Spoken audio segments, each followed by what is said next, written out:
ருச்சி ஆகுதி. அந்த ஆகுதியினுடைய அப்பா யாருன்னா சுவாயம்பு மனு வச்ச பேராக அந்த ஹரின்ற பேர். அதான் சொல்கிறார், ஜாதோ ருஜேர் அஜனயத்து சுயமான் சுயக்ஞ ஆகுதிர் யாமர்கள் சுயமா அப்படின்றது சுயமான் சுயக்ஞ சுயக்ஞன்ற பெயரால் அவதரித்தார் பகவான். யக்ஞ அவதாரம். சுயமான்றது தன் சகோதரர்கள் மூலமாக அந்த தேவர்களாக இருந்து அவரே யக்ஞாவதாரமாகிய பகவானே இந்திரனாக இருந்து அப்படி உலகத்தை காப்பாற்றினார். சுவாயம்பு மனு தவத்துக்கு சென்றபோது சுவாயம்பு மனு பக்ஷிக்கிறதுக்கு அவரை சாப்பிட்றதுக்கு ராட்சர்கள் வந்தாங்க. அவர்களை வதம் செய்தார். யக்ஞாவதாரத்தில் பகவான் தன் தாத்தாவை காப்பாற்றினார். அப்போ வச்ச பேர் தான் அது. லோகத்ரயஸ்ய மகதிம் அகரத்யதார்த்தின் சுவாயம்புவேன முன்னா ஹரிரித்ய அனுக்தக. அப்படி இந்த 7வது அத்தியாயத்தில் ஃபுல்லாக சங்கிரகமாக பகவானுடைய அவதார கதைகளை சொல்கிறார். இந்த அவதார கதைகள்லாம் யார் சத்தையோடு கேட்குறாங்களோ இந்த அவதாரனுடைய தாத்பரியம் என்னன்னா என்ன தெரியுமா? பகவான் தீவிரமாக நாம் பஜிக்கணும். அதுக்காக தான் இந்த அவதார கதைகளை விஸ்தாரமாக சொல்கிறார் பிரம்மதேவர் நாரதத்தில். யார் தீவிரமாக பஜிக்கின்றனரோ அவர்தான் பக்தன். பகவானுடைய தயை அடைகிறானாம். அப்படி தயை அடைந்ததற்கு என்ன லட்சணம் அப்படின்னா, இந்த உடலில் நான் எனது என்று தயை அடைந்ததுக்கு என்ன அடையலாம், இந்த உடம்புல நான் எனதுன்ற பட்டுதல் ஏற்படாதான். அதான் பகவான் தயை அடைந்ததுக்கு அடையாளமாக. இந்த உடம்புல நான் எனது என்று பற்று ஏற்படாது. ஏன்னா நாயும் நரியும் சாப்பிடக்கூடிய தேகம் தானே என்றைக்காவது ஒரு நாள் கீழே விழுந்து தானே ஆகணும். கீழே விழுந்து அதை நாய்க்கு நரிக்கு எங்கேயாவது காட்டில் விழுந்துட்டு அதை நாய்க்கு நரிக்கும் இரையாக போகிறது. அப்படிப்பட்ட இந்த தேகத்தில் நான் எனதுன்ற பட்டுதல் ஏற்படாதான். ஏஷம் சயேவ பகவான் தயேத் அனந்தः சர்வ ஆத்மனா ஆசிரிதபதோ யதிநிர்ஜலீகம் தே துஸ்தரம் அதிதரஞ்ச தேவமாயாம் நைஷாம் மமாஹமிதி தீஹி ஸ்வசுர்கால பக்ஷியே. ஸ்வசுர்கால பக்ஷியன்னா நாய் நரின்னு சாப்பிடக்கூடிய இந்த தேகத்தை மமா அகம் இதி, இதில் என்ன நான் எனதுன்னு பாராட்டக்கூடியது. செத்த இங்கே இதே நகரத்தில் செத்த அது எரித்து சாம்பலாக்கிட்டு போகிறாங்க. அது புதைச்சா மண்ணில் இருக்கக்கூடிய ஜீவராசிகள் புழுக்களுக்கோ அதில் உள்ள கிருமிகளுக்கு உணவாக போகிறது. காட்டில் எங்கன்னா விழுந்தால் நாய் நரிகளுக்கு இரையாக போகக்கூடிய சரீரம் இது. இதில் என்ன நான் அகங்காரம் மமகாரம் பாராட்டுறது. அதனால் அந்த தேகத்து மேலே உள்ள அபிமானம் விட்டு போயிடுமா. அதுதான் பகவானுடைய தயை பெற்றதுக்கான அடையாளமாக. எப்போ இந்த உடம்புல உனக்கு நான் எனது அபிமானம் மமகாரம் விட்டு போதோ அப்போ தெரிஞ்சு அது பகவானுடைய அனுகிரகம் தெரிஞ்சுக்கோ அப்படின்றார். அப்போது கடக்க முடியாத தேவ மாயையை பகவானால் யோக மாயையால் செய்யப்பட்ட அவருடைய அவதார லீலைகளை பற்றி கேட்கறதுனால கடக்க முடியாத தேவ மாயையை நம்ம சுலபமாக கடந்துடலாமா. அதுக்கு தான் இந்த அவதார கதைகளை விஸ்தாரமாக பிரம்மதேவர் நாரதருக்கு சொல்கிறாருங்க. ஏஷம் சயேவ பகவான் தயேத் அனந்தः சர்வ ஆத்மனா ஆசிரிதபதோ யதிநிர்ஜலீகம். அப்படி கள்ளங்கடம் இல்லாமல் யார் ஆசிரிக்கிறாங்களோ பகவானுடைய தயையை பெறுவதற்காக இந்த அவதார கதைகளை பற்றி பேசுகிறாங்களோ அவர்கள் சுலபமாக தேவமாயை கடந்துருவாங்களாம். துஸ்தரம் அதிதரந்திச்ச தேவமாயாம் நைஷாம் மமாஹிமிதி தீஹி ஸ்வசுர்கால பக்ஷியே. ஆனால் என் குருநாதராகிய பாகவதத்துக்கு விதப்பட்ட குருநாதராகிய பிரம்மஸ்ரீ சுந்தரமா சுவாமி இதெல்லாம் ஒரு வாரத்தில் சொல்லிட்டு போயினே இருப்பார். எனக்கு இதெல்லாம் ஒவ்வொன்றும் மந்திரம் மாதிரி பிரம்மஸ்ரீ சுந்தரமா சுவாமி வாக்கில் கேட்டது. இதெல்லாம் ஒன்று மந்திரம் மாதிரி நம்மளுக்கு கொடுத்துருக்கார். அதனால் இந்த ஸ்லோகங்களை திருப்பி சொல்கிறேன் நான், வேறு ஒன்றும் இல்லை. யாரெல்லாம் இந்த மாயை கடந்திருக்கிறாங்க, பகவானுடைய கதைகளை பேசி இந்த அவதார கதைகளை பேசி அவதார கதைகளை பற்றி பேசியே சத்சங்கத்தினாலே யாரெல்லாம் கரையேறி இருக்காங்க, தேவமாய் தாண்டி இருக்காங்கன்னு ஒரு லிஸ்ட்டே போடுறார். ஆமாம், இக்ஷ்வாகுர் ஐல முச்சுகுந்த விதேக காதிஹி ரகு அம்பரீஷ சகரா கயன் ஆகுஷாத்தியாக மாந்திர தளர்க்க சததன்பனு ரந்தி தேவா தேவ பிரதோ பலிர் அமூர்த்தரையோ திலீபக. இக்ஷ்வாகு மன்னன் ஐலன், அதாவது ஐலன் யாருன்னா புருரவஸ். அப்போ முச்சுகுந்த ராஜா, விதேகனாகிய ஜனக மகாராஜா, காதி என்ற ராஜா, ரகு, அம்பரீஷன், சகரவண்ணன், கயன், நாகுஷா தான் யயாதி சக்கரவர்த்தி, மாந்தாதா, அலர்கன்ற ராஜா, சதுதன்பா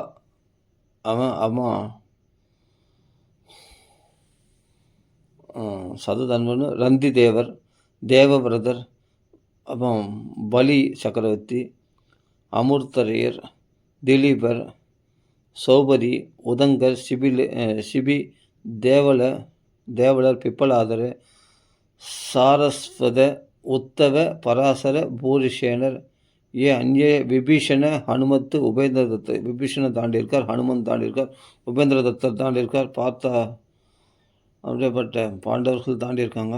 ஆஷ்டிசேனர், விதுரர், சுததேவர்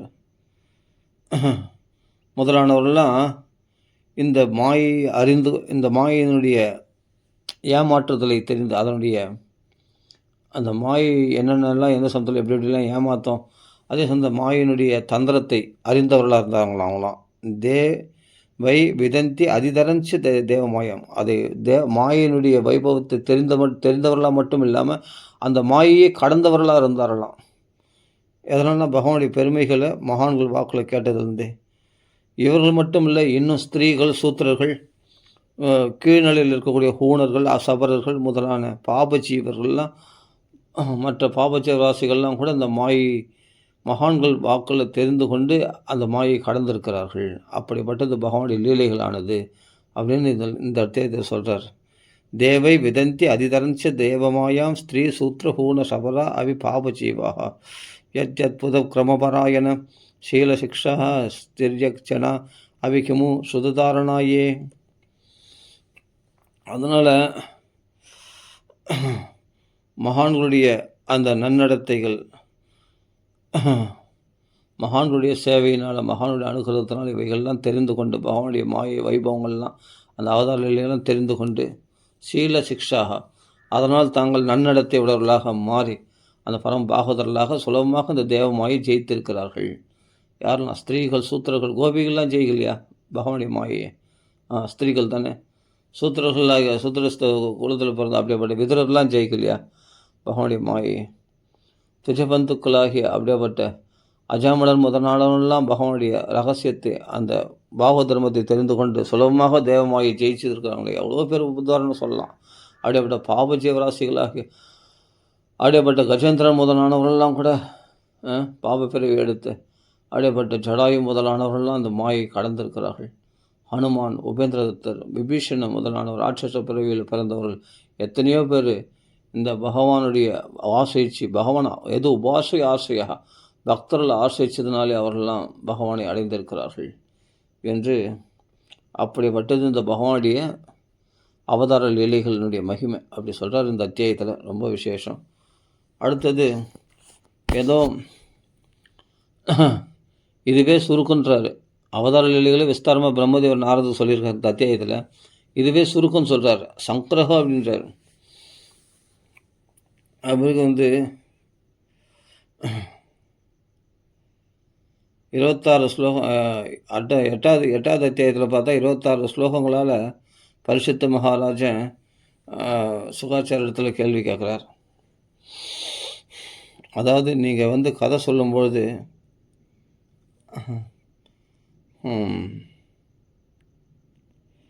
நீங்கள் கதை சொல்லும்போது சரத்காலம் வந்தால் எப்படி நீர்நிலைகள்லாம் பரிசுத்தம் அடைகிறதோ அது மாதிரி பகவானுடைய கதைகள் காது உள்ள போன உடனே மனசில் உள்ள அழுக்கெல்லாம் வெளியே போயிடுது அப்படின்றார். பிரவிஷ்ட கர்ணரந்திரேன ஸ்வானாம்பாவ சரோருகம் துனோதி சமலம் கிருஷ்ணா சலிடஸ்ய யதாசரத்து. கதையினால் பகவானே உள்ளே போயிடுறானா. கதை கேட்கறதுனாலே காது வழியாக பகவானே உள்ளே போயிடுறானா. உள்ளே போய் என்ன பண்ணுறானா, உள்ளே போய் என்ன பண்ணுறான்னா, உள்ளே இருக்கிற அழுக்கை எல்லாம் போக்கிடுறானா பகவான்.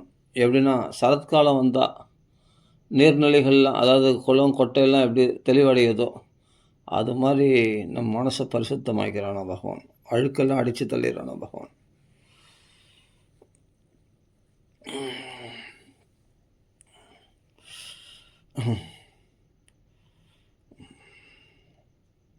அதாவது உலகத்தில் என்னென்னமோ பார்த்து ஏமாந்தவனுக்கு அந்த பகவானுடைய திருவடி கமலங்களை விட முடியாதான்.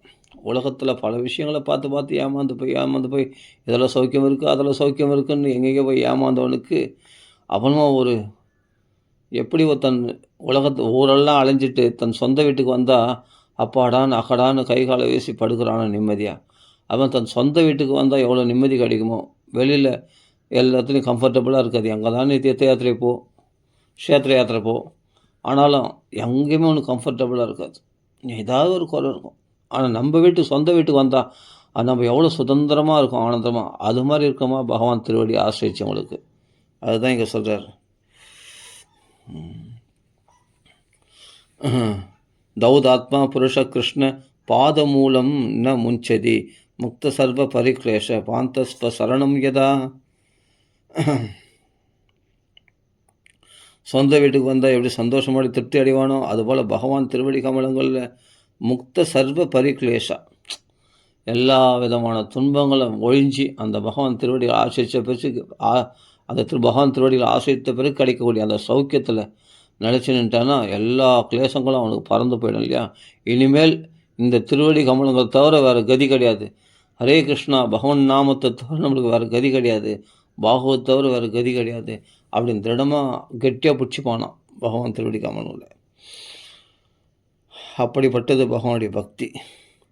தௌதாத்மா புருஷ கிருஷ்ண பாத மூலம் ந முஞ்சதி, அந்த பகவான் திருவடி கமலங்களில் விடவே மாட்டான், அவ்வளோ சௌக்கியத்தை கொடுக்கக்கூடியது அப்படின்றது.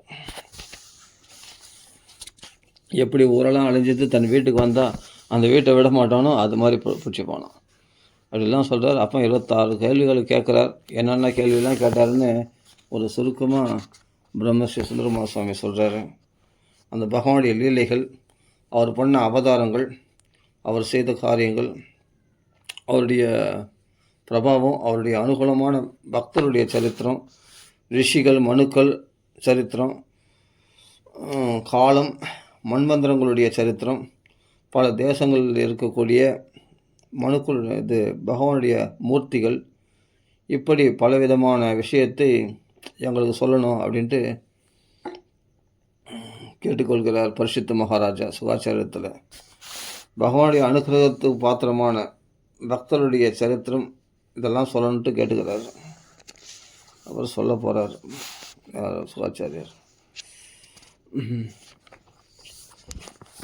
அதாவது சுகாச்சாரியர் சொல்கிறார், நான் இப்படி சாப்பிடாம உட்காந்துருக்கிறேனே அதனால் பசி எடுக்கலையா அவனுக்கு அப்படின்ட்டு நினைக்காதீங்க.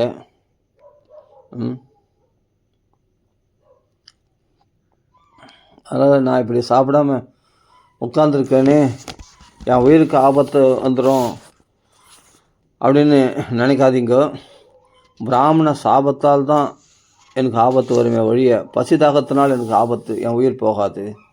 பிராமணன் ஏன்னா அப்படி தான் எனக்கு விதிக்கப்பட்டிருக்கிறது. பசி தாகத்தினால் என் உயிர் போகாது. பிராமண சாபத்தினால நான் 7 நாள் சாப்பிடாம இருந்தால் கூட என் உயிர் போகாது. ஏன்னா பிராமண சாபம் அப்படி இருக்கு இல்லையா, தக்ஷனால் தான் மரணம்னு. அதனால் எனக்கு பயம் இல்லை, நான் சாப்பிடாமல் இருந்தாலும் நீங்கள் கவலைப்படாதீங்க, நீங்கள் பாட்டு கிருஷ்ண கதைகளை சொல்லுங்கள் அப்படின்ட்டு சொல்கிறார் அவர் பரிசுத்த மகாராஜா. பிராமண சாபத்தால் நான் ஆபத்து வருமே தவிர பசி தாகத்தால் வராது. ஏன்னா உங்கள் வாக்கிலிருந்து அச்சுத கதை என்ற பாயாசம் போல வந்து கொண்டிருக்கிறதே, அதை பருகிற எனக்கு பசி தாகம் என்னமா வாட்டி எடுக்கும். பசி தாகத்தால் நான் பாதிக்கப்படலன்றாராம். நமே அசவ பராயந்தி பிரம்மன் அனசநாதமி பிபதோ அச்சுத பீயூஷம் அந்யத்ர குபிதாத் புஜாத்து அப்படின்னு சொல்கிறார். அம்மா பகவான் எப்படி தரிசனம் பண்ணார் பிரம்மதேவர் அப்படின்னு அந்த அனுபவத்தை நாரதர் கேட்குறார். நீங்கள் எப்படி பகவானை தரிசிச்சிங்க அப்படின்ட்டு கேட்குறாரு. அப்போது பிரம்மதேவர் பகவானை தரிசனம் பண்ண அந்த அனுபவத்தை சொல்கிறார். இந்த 9வது அத்தியாயத்தை சொல்கிறார். பிரம்மா நாபி கமலத்திலிருந்து தோன்றி, பகவானுடைய நாபி கமலத்திலிருந்து பகவான் பிரம்மதேவர் தோன்றினார். பிறகு அவருக்கு 2 முறை ஒரு சப்தம் கேட்டுதான். அது என்ன சப்தம் அப்படின்றதுன்னா அது ரகசியமாக. அதனால் அதை டைரெக்டாக சொல்லாமல் அதை எப்படி சொல்கிறாருன்னா பிரம்மதேவர் நாரதர் இடத்துல அது என்னென்னா சிந்தையன் துவயக்ஷரம் ஏகதா அம்பன் உபாசுனோத்து தீர்கதிதம் வச்சோ விபு ஸ்பர்ஷேஷு யத்ஷோடசம் ஏகவம்சம் நிஷ்கிஞ்சனானாம் ருபயத் தனம் விதுகு. 2 சப்தங்கள், 2 அக்ஷரங்கள் கொண்ட 2 தடவை அந்த சப்தம் கேட்டது. அது என்ன சப்தம்னா அது ரொம்ப ரகசியம். அது என்ன சப்தன்றதுன்னா 11வது அக்ஷரமும் 21வது அக்ஷரமும் காக்கா கக ச அப்படின்னு வரும் இல்லையா, அதில் 16வது அக்ஷரமும் 21 அக்ஷரமும் அப்படின்னு சொல்கிறார் மறைமுகமாக. ஒரு க்ளூ கொடுத்தார். இல்லை புரியலையே, இன்னொரு க்ளூ கொடுங்கன்னு. இன்னொரு க்ளூன்னா அதே சமயத்தில் நிஷ்கிஞ்சனானம் ருபய தனம் விதுகு, பற்றற்ற மகான்களுக்கு அது தனமாக இருக்கக்கூடியது அப்படின்னும் போது தான் இதை விளக்கம் யார் கொடுத்தாருன்னா நாராயணத்தில் பட்டத்திரி கொடுத்தாராம். தாவத்வம் ஜகதாம்பதே தப தபேத்யேவம் ஹி வைஹாயசிம் வாணிமேனம் அசிஸ்ரவ ஸ்ருதி சுகாம் குர்வம் தப பிரேரணாம் தபதபேதி. அந்த தப அப்படின்ற சப்தம் தான் அது. ஏன்னா தபஸ்ன்றது தனம் இல்லையா, தபஸ்விகளுக்கு ரிஷிகளுக்கு தபோதனர்கள், அவங்களாம் தபஸை தனமாக கொண்டவர்கள். அது என்னமா இப்போ பணம் ஒரு 10 லட்ச ரூபாய் கிடைக்குதுன்னா யாருன்னா சொல்லிப்பானா, சொல்லிக்க மாட்டாங்களே, அதில் ரகசியமாக ஒழிச்சு வச்சுப்பான் இல்லையா, ஏன்னா கடனுக்கு வந்துடுவாங்கன்ட்டு. அது மாதிரி இந்த தபஸு தனமாக கொண்ட மகரிஷிகள் மறைப்பாங்க. அதனால தான் பிரம்மதேவர் இங்கே மறைச்சி பேசுகிறாராம். 2 க்ளூ கொடுக்குறாராம். 16வது அக்ஷரம் 21வது அக்ஷரம் சேர்ந்தது என்னென்னா தப அப்படின்ற சப்தம் காதலை. ஏன்னா பிரம்மதேவர் நாபி கமலத்தில் தோன்றி தான் எங்கு தோன்றினோம், நான் எனக்கு உற்பத்தி ஸ்தானம் எதுன்னு தேடி பார்த்தாராம். தேடி பார்த்தா எங்கும் எல்லாம் ஒரே பிரளய ஜலமாக இருக்குது. அவர் தன் உற்பத்தி ஸ்தானத்தை அவர் கண்டுபிடிக்க முடியலையா. அப்போ தான் அசரீர வாக்காக தபன்னு சப்தம் கேட்டுதான். அந்த தபன்ற சப்தம் கேட்டுதுன்றது நாராயணத்தில் பட்டத்திரி சொல்கிறார். இதை சரி, அது 2 க்ளூ கொடுக்குறாரு. இன்னொரு க்ளூ என்னென்னா பற்றற்றவர்களுக்கு பெரிய சொத்தான் அது. எது தபஸ்ன்றது அதுதான் இங்கே சொல்கிறார். அந்த தபஸை கையாண்டார். அப்போ அசரிவாக்க தபஸ் சொல்லணுன்னே தேவ வருஷம் 1000 வருஷம் தவம் பண்ணாராம் அவர். திவ்யம் சஹசிராப்தம் அமோக தர்ஷனோ ஜிதானில ஆத்மா விஜிதோ அபயந்திரிய அதப்யதஸ்மாகில துரோகதாபனம் தபஸ்தபீயம் ஸ்தபதாம் சமாஹிதா. அப்படியேப்பட்ட தஸ்மை ஸ்வலோகம் பகவான் சபாஜிதா சந்தர்ஷயாமாச பரம் ந யத்பரம் வியவேத சங்க்லேசம் விமோக சாத்வசம் ஸ்வதிருஷ்டவத்திர் விபுதைர் அபிஷ்டுதம். அப்படிப்பட்ட தஸ்மை ஸ்வலோகம் தன்னுடைய வைகுண்ட லோகத்தை பகவான் காண்பிக்கிறானா. அதில் மகாலட்சுமி எப்படின்னா ஒரு மின்னல் போல காட்சியளிக்கின்றாளாம் மகாலட்சுமியானவள். அப்படி அருமையான அந்த ஸ்வரூபத்தை தரிசனம் பண்ணுறார். உடனே கரேஸ்பிருஷன்னு பபாஷ இஷத்து ஸ்மித சோச்சிஷார்கிரா பிரியம் பிரீதமனா கரேஸ்பிருஷன்னு. அதாவது ஒரு நண்பனை பார்த்து விசாரிக்கிற மாதிரி உடனே கை கொடுக்கினாராம். அங்கே சிருஷ்டியிலேருந்து ஆரம்பமாக மாயை. என்னை எப்படி பார்த்துட்ட அப்படின்னு சொல்கிறேன். நான் தபசுனால் பார்த்துட்டேன் அப்படின்னு சொன்னால் அது அகங்காரம் ஆகிடும். நீ காட்டினேன் நான் பார்த்தேன் அப்படின்னு சொல்கிறாராம் பிரம்மதேவர். ஆமாம், நான் காட்டினேன் நீ பார்த்த, கரெக்ட் அப்படின்னு சொல்கிறார். சரி, என்னை ஏன் சிருஷ்டி பண்ணேன்? இல்லை, உலக சிருஷ்டி ஆகணும், அதனால தான் உன்னை நான் சிருஷ்டி பண்ணேன்றார் பகவான். எதுக்கு நான் கர்த்தான்ற அகங்காரம் எனக்குள்ளே உண்டாகிறதுக்கா, இந்த கர்மாவில் பந்தம் உண்டாகிறதுக்கா? நான் தான் சிருஷ்டிகர்த்தா அப்படின்னு ஒரு கர்வம் உண்டாயிடும் எனக்கு கர்மாவில் ஈடுபட்டாவே. அதனால் நான் சிருஷ்டி பண்ணணுன்னா நான் பந்தத்தில் உட்பட்ட உடனே கவலைப்படாத, நீ பந்தத்தில் உட்பட மாட்டேன். ஏன்னா நான் அப்படி அனுகிரகம் பண்ணுறேன். எதனால் எப்படி அனுகிரகம் பண்ணுவேன்னா, அப்படிப்பட்ட ஞானத்தை உனக்கு சதுஸ்லோகி பாகவதத்தை கொடுக்குறேன். அதை தெரிஞ்சிருந்தால் நீ சிருஷ்டி பிரளயங்களில் நீ மோகம் அடைய மாட்டேன், என் மாயில் மயங்க மாட்டேன் அப்படின்ட்டு பகவான் சதுஸ்லோகி பாகவதத்தை கொடுக்குறாரு. அப்போது தேவ வருஷம் 1000 வருஷம் தவம் பண்ணி ஜிதா அனிலாத்மா அப்படியேப்பட்ட சுவாசத்தை ஜெயிச்சு, இந்திரியங்களை ஜெயிச்சு, அப்படியேப்பட்ட தவத்தினால பகவானை நேரில் தன் தர்ஷனத்தை அது தவத்தினால பார்த்துட்டேன் அப்படின்னு சொல்லி அவர் சொல்லிட போகிறாருன்னு சொல்லிட்டு பகவான் சார் என்னை பார்த்துட்டியே, அதிசயமாக பரவாயில்ல, அப்படி தபஸ் பண்ணி என்னை பார்த்துட்டே அப்படின்னு. இல்லை, நீ காட்டுன்னு நான் பார்த்தேன், உன் அனுகிரகத்தினால் நான் பார்த்தனே தவிர என் தபஸ்னால பார்த்துட முடியுமா அப்படின்னு பிரம்மதேவர் சொன்னோடனே கரெக்ட், நான் காட்டுன்னு நீ பார்த்த, என் அனுகிரகத்தினால் நீ பார்த்த அப்படின்ட்டு பகவான் சொல்கிறார். அதுக்கப்புறம் ததாபிநாதமானஸ்ய நாதநாதாய நாதிதம் பராவரே யதா ஸ்வரூபே ஜானியாம் தே தூ அரூபினகம். உலகங்களெல்லாம் உங்களுடைய பிரம்மதேவ ஸ்தோத்திரம் என்ற பகவானை பார்த்து உங்களுடைய பரம் அபரம் என்ற 2 ரூபங்களையும் தெரிந்து கொள்ளும்படியாக அனுகிரகம் பண்ணணும். வாஸ்தவத்தில் உங்களுக்கு பௌதிகமான ரூபம் கிடையாது. உங்களுக்கு என்று பிரார்த்திக்க அப்படியேப்பட்ட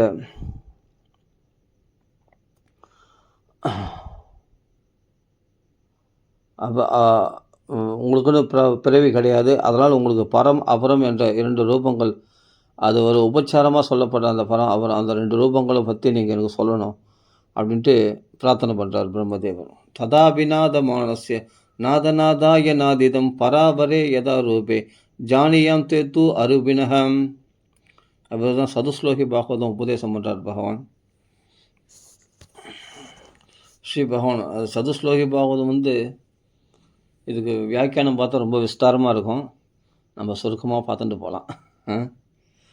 ஞானம் பரம குஹ்யமே யத் விஜான சமன்விதம் ச ரகசியம் ததங்கம் ச கிரகாணம் கதிதம் மயா. ஞானம் பரம ரகசியமான ஞானத்தை, விஞ்ஞான அனுபவத்தோடு கூடிய ஞானத்தை உனக்கு நான் அளிக்கின்றேன், நான் அப்படி அனுகிரகம் பண்ணுறேன். ச ரகசியம் ததங்கம் ச, அங்கன்றதுக்கு கர்மாக்கள் கர்மகாண்டம், ரகசியன்றது பக்தி யோகம், அங்கன்றது கர்மயோகம். இதோடு சேர்த்து நான் உனக்கு ஞானத்தை அருள்கிறேன் அப்படின்ட்டு பகவான் சொல்கிறார்.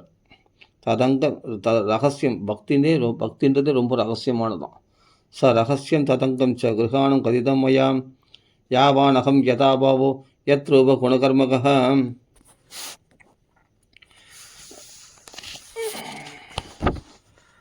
ததைவ தத்துவ விஜானம் அஸ்துதே மதனுக்கிரகாத்து. எல்லாமே பகவான் அனுக்கிரகம் இருந்தால் தான் ஞானத்தை பெற முடியும். இல்லாட்டி ஒன்றுமே நடக்காது. அவனாக தன்னை காட்டி கொடுத்தால் ஒழிய நமக்கு என்ன விளங்கும் சொல்லும் பார்க்கலாம். என்ன தான் புஸ்தகம் படித்தாலும் பகவானுடைய அனுக்கிரகம் இருக்கணும். அதை சொல்கிற மதனுக்கிரகாத்து அப்படின்ற இந்த ஸ்லோகத்தில் நான் என் மனதில், அதாவது பிரம்மதேவர் என்ன சொல்கிறாருன்னா, என் மனசில் உள்ள ஆசையை பூர்ணப்படுத்துங்கள், நான் உங்களை எப்படி உன்னதமான ரூபத்தில் தெரிந்து கொள்வது, நீரோ பௌதிகமான ரூபம் அற்றவர் அல்லவா அப்படின்னு சொல்கிறார். அதான் பரம் அபரம், உங்களுடைய சொரூபத்துங்களை நான் தெரிஞ்சுக்கணும் அப்படின்னு ஆசைப்பட்றேன் அப்படின்றார். பௌதிகமான ரூபம் இல்லாதவர் நீங்கள் அப்படின்னு சொல்கிறார். அப்போ தான் சொல்கிறார், யாவானகம் யதாபாவோ எத்ரூப குணகர்மகா. நான் எம்மாதிரியானவன், எந்த லட்சணம் உடையவன், எந்த ரூபம், எந்த கர்மாக்களை செய்யக்கூடியவன், எந்த ரூபம் உடையவன், ததைவ தத்துவ விஜானம் அஸ்துதே மதனுக்கிரகாது, அது என்னுடைய அனுக்கிரகத்தினால் உனக்கு தெரிய கடவுது அப்படின்ட்டு பகவான் சொல்கிறார் இந்த ஸ்லோகத்தில். அகம் ஏவாசம் ஏவாக்ரே, நான் எத் சதசத் சத் அசத்து பரம் பశ్చాதகம் எதேதஸ்ச யோ அவசிஷ்யேத சோ அஸ்மியகம். எல்லாம் இப்போ உபதேசம் பண்ணுற மாதிரி பண்ணுறாரு. ஆனால் அனுபவம் என்னன்னா அனுக்கிரகத்தினால் அவருக்கு உள்ளத்தில் இருதயத்தில் ஸ்புரிக்குது பகவானுடைய ரூபமானது. அகம் ஏவாசம் ஏவாக்ரே, நான் எத்து சதசத்து பரம் பశ్చాதகம் எதேதஸ்ச யோ அவசிஷ்யேத சுயாஸ்மியகம். சிருஷ்டிக்கு முன்னாடி நான் தான் இருந்தேன். ஸ்தூலம் சூட்சுமம் அதற்கு காரணமான பிரதானம் எதுவும் கிடையாது. நான் தான் அந்த சிருஷ்டிக்கு முன்னாடி. அப்போது ஸ்தூலம் சூட்சுமம் எனக்குள்ளே அடங்கி இருந்தது. அதாவது லயம் அடைந்திருந்ததால் நான் மட்டுமே இருந்தேன், எதையும் செய்யலை. அதுபோல் சிருஷ்டிக்கு பிறகு நான் தான் இருக்கிறேன், இந்த உலகமாக இருக்கிறேன், அதே நானே இருக்கிறேன். அதுக்கு பிறகு சிருஷ்டி பிரளய காலத்துலேயும் எல்லாம் எனக்குள்ளே ஒடுக்கிக் கொள்கிறேன். அந்த பிரளயம் முடிஞ்ச பிறகு எல்லாம் முடிஞ்சு எல்லாமே ஒழிஞ்சு எனக்குள்ளே அடைக்கின்று கடைசியில் எஞ்சி இருப்பது யாருன்னா நான் தான் அப்படின்றது இந்த ஸ்லோகத்தில் சொல்கிறார். பశ్చాதகம் எதேதஸ்ய யோ அவசிஷ்யேத சோ அஸ்மியகம் அப்படின்றார். ஹிருதய அர்த்தம் யத் பிரதி, அப்போ மாயினுடைய ஸ்வரூபத்தை வர்ணிக்கிறார் இங்கே. ஹிருதய அர்த்தம் யத் பிரதீயேத ந பிரதீயேத ந சாத்மனி தத் வித்யாதாத்மனோ மாயாம் யதா ஆபாசோ யதா தமஹா. அதாவது இந்த ஆத்ம மாயை உண்மையில் இல்லாதது இருக்கிறதா காண்பிக்கிறது, இருக்கிறத இல்லாததா மறைக்கிறது தான் மாயை. அதாவது மாயைக்கு 2 லட்சணங்கள் சொல்லப்பட்டுள்ளது.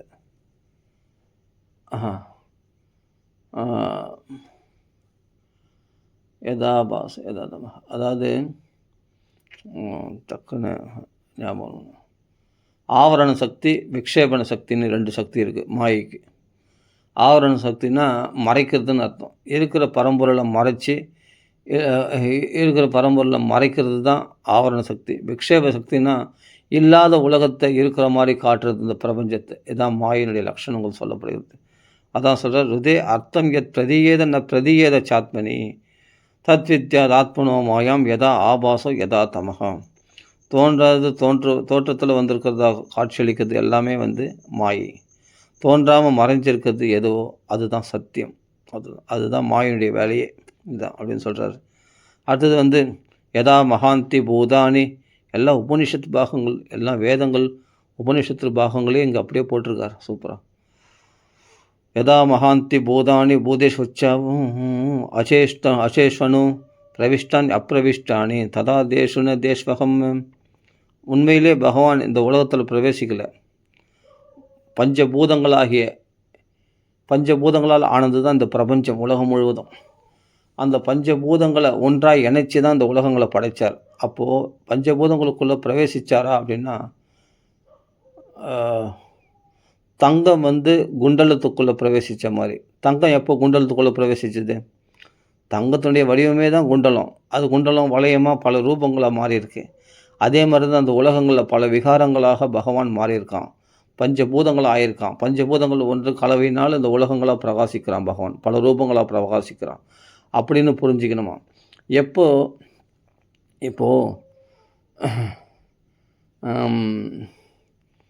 அதாவது உண்மையிலேயே பகவான் பிரவேசிக்கலை, ஆனால் பிரவேசித்தது போல் எல்லார் ஹிருதயத்திலையும் பகவான் இருக்கான்.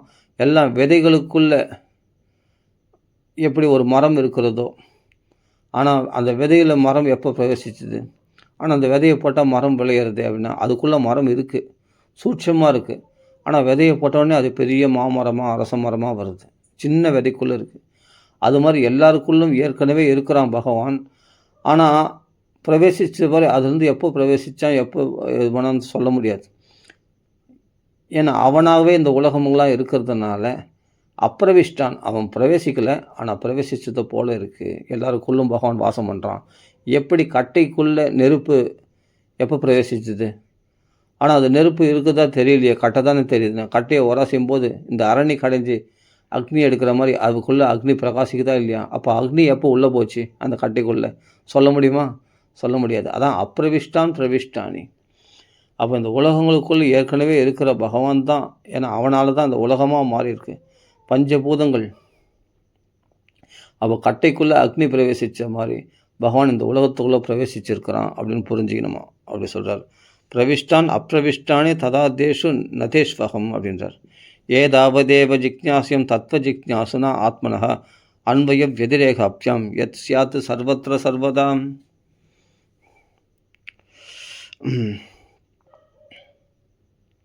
அதாவது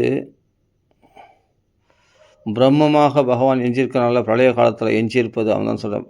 ஆரம்பத்தில் நான் தான், மத்தியத்தில் நான் தான் இருக்கேன், மிச்சமாக எஞ்சியிருக்கிறது நான் தான். அதான் பிரம்ம தத்துவமாக பகவான் எஞ்சியிருக்கிறான்னு சொல்கிறது. ஆளில் பள்ளி கொண்டு இருக்கிற பிரம்மம், பரபிரம்மம், கிருஷ்ண பரமாத்மா. அதை பார்த்தோம். அப்புறமா பகவான் இந்த உலகத்தில் பிரவேசம் ஆகாமல் பிரவேசம் ஆனதாக பகவான் தன்னை காண்பிக்கிறான் இல்லையா? அது எப்படின்னா கட்டைக்குள்ளே அக்னி பிரவேசித்த மாதிரி, தங்க குண்டலத்துக்குள்ளே தங்கம் பிரவேசித்த மாதிரி அப்படின்னு புரிஞ்சுக்கணுமா. அதுக்கப்புறம் பகவான் இன்னும் வேறு விதத்தில் எப்படி புரிஞ்சிக்கலாம் அப்படின்னா, மோட்சம் அடையணும்னு ஆசைப்படுறவன் தத்துவ ஜிக்ஞாசன ஆத்மனகா, தத்துவ ஜிக்ஞாசன ஆத்மனகா மோட்சம் அடையணும்னு ஆசைப்படுறவன் தத்துவத்தை தெரிஞ்சுக்கிறது எப்படி தெரிஞ்சுக்கணும்னா அன்வய வதிரேகம் மூலமாக தெரிஞ்சுக்கணுமா. அந்த அன்வயம் வெதிரேகம்னா என்ன? அன்வய வெதிரேகம்னா என்ன? அது தெரிஞ்சுக்கணும் இல்லையா? யோசிச்சு பாருங்கள். அதாவது காரியங்களில் காரணமாக ஆத்மா தொடர்பு அன்வயம் பண்ணுறது தான் அன்வயம் சொல்கிறது. இந்த காரிய வஸ்துக்களில் பகவான் அதுக்குள்ளே எப்படி ஒன்றுத்துக்கு மேலே ஒன்று காரணம் இல்லையா? மண்ணுக்கு காரணம் நீருக்கு காரணம் நெருப்புக்கு காரணம் காற்றுக்கு காரணம் ஆகாசத்துக்கு காரணம் மகத்துக்கு காரணம் அகங்காரம். இப்படியே போயிட்டு போகணும். அப்புறம் அதுக்கு மேலே அந்த ஆத்மா காரணம் பரமாத்மா அப்படின்னு அவனை தெரிஞ்சுக்கணுமா. இப்படி அன்வயம் தொடர்புபடுத்தி இந்த காரிய வஸ்துக்களுக்கு ஒன்றுத்துக்கு ஒன்று காரணமாக இருக்கக்கூடிய மூலமாக அன்வயப்படுத்தி தெரிஞ்சுக்கிறது தான் அன்வயம்னு சொல்லக்கூடியது. அதே மாதிரி ஆனால் இந்த காரியங்களில் சம்பந்தப்படாமல் தானாக இருக்கக்கூடியது, இவைகள் எதுவுமே பந்தப்படாமல் இவைகள் எதிலையும் ஒட்டாமல் இருக்கக்கூடியது தான் காரண வஸ்துவாகி அவன் அப்படின்னு இது வெதிரேகம்னு பேர். எல்லாத்துக்கும் தான் காரணமாக இருந்து ஆனால் தான் எதுக்கும் காரணமாக இல்லாமல் தான் தனித்து நிற்பது என்பதை தானாக தனித்து நிற்கிறான் இல்லையா பகவான், அப்படி தெரிஞ்சுக்கிறது தான் என்னன்னா வெதிரேகம் அப்படின்னு அர்த்தம்.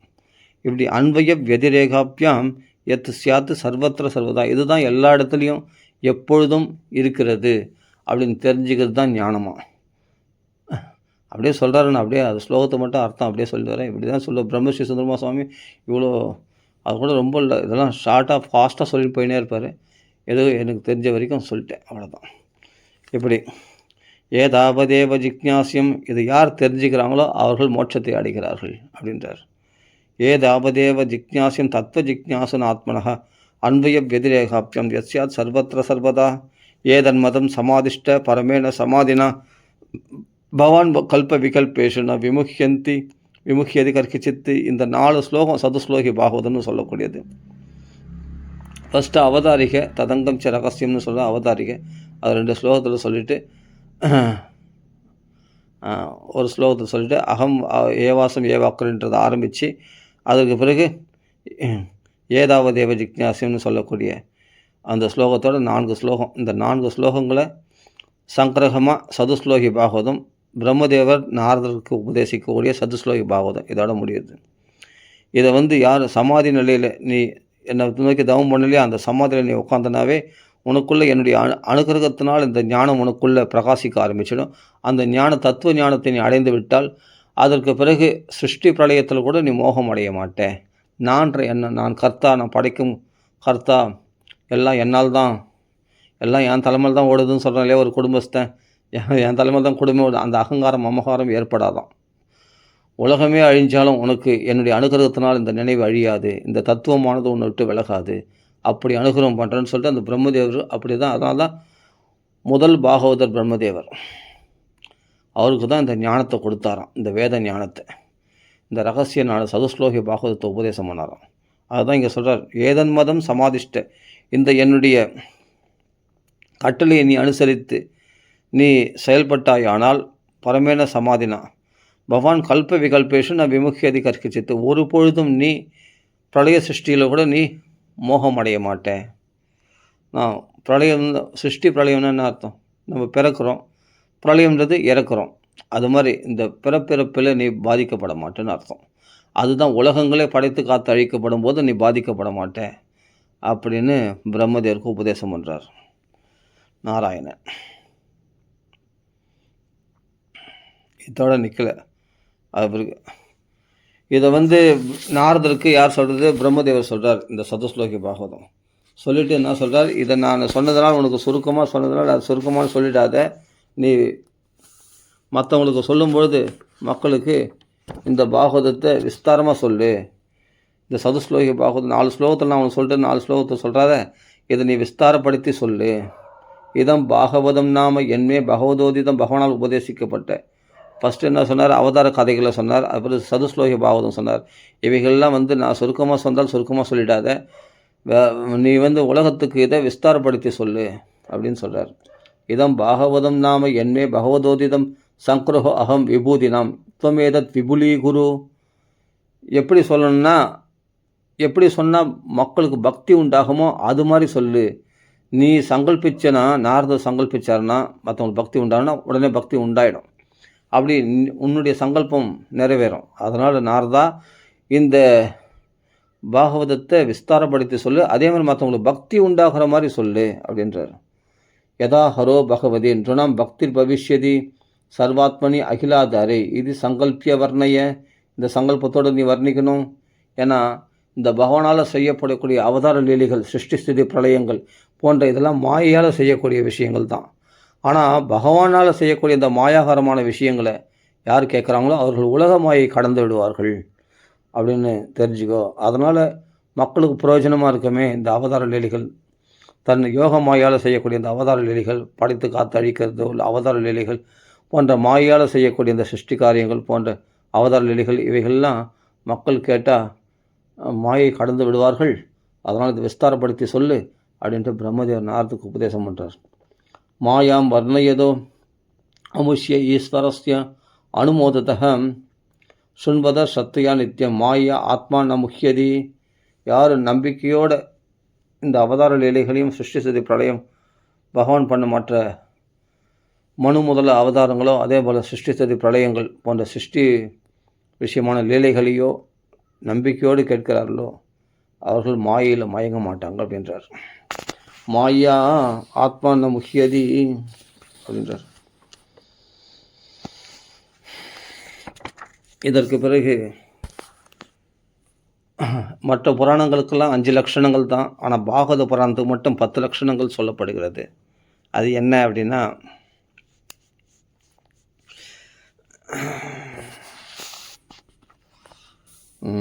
என்ன 10 லட்சணங்கள் என்ன? சர்க்கம் விசர்க்கம் ஸ்தானம் போஷணம் ஊதி மண்வந்திர சரித்திரங்கள் ஈசானு கதா நிரோதம் முக்தி ஆசிரியம். இந்த 10 லட்சணங்கள் கொண்டது தான் பாகவத புராணமே. அத்த சர்க்கோ விசர்கஸ்ச ஸ்தானம் போஷணம் ஊதய மன்வந்தர ஈசானு கதா நிரோத முக்திராசிரிய. சர்க்கம்ன்றதுன்னா பகவானால் சிருஷ்டிக்கப்பட்ட பஞ்சபூத சிருஷ்டி சர்க்கம்னு சொல்லக்கூடியது. அதுபோல் அந்த பஞ்சபூதங்கள் மூலமாக பிரம்மதேவருடைய சிருஷ்டி விசர்க்க சிருஷ்டின்னு சொல்லப்படுகிறது. ஸ்தானம் மண்வந்திர மனுக்கள் எல்லாம் அந்தந்த ஸ்தானத்தில் நியமிக்கிறது ஸ்தானம் சொல்லக்கூடியது.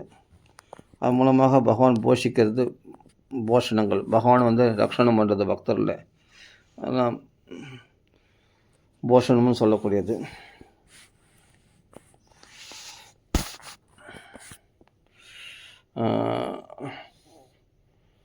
வைகுண்ட விஜய ஸ்திதி, அதுதான் ஸ்திதின்னு சொல்லப்படுகிறது. அதுதான் போஷணம்.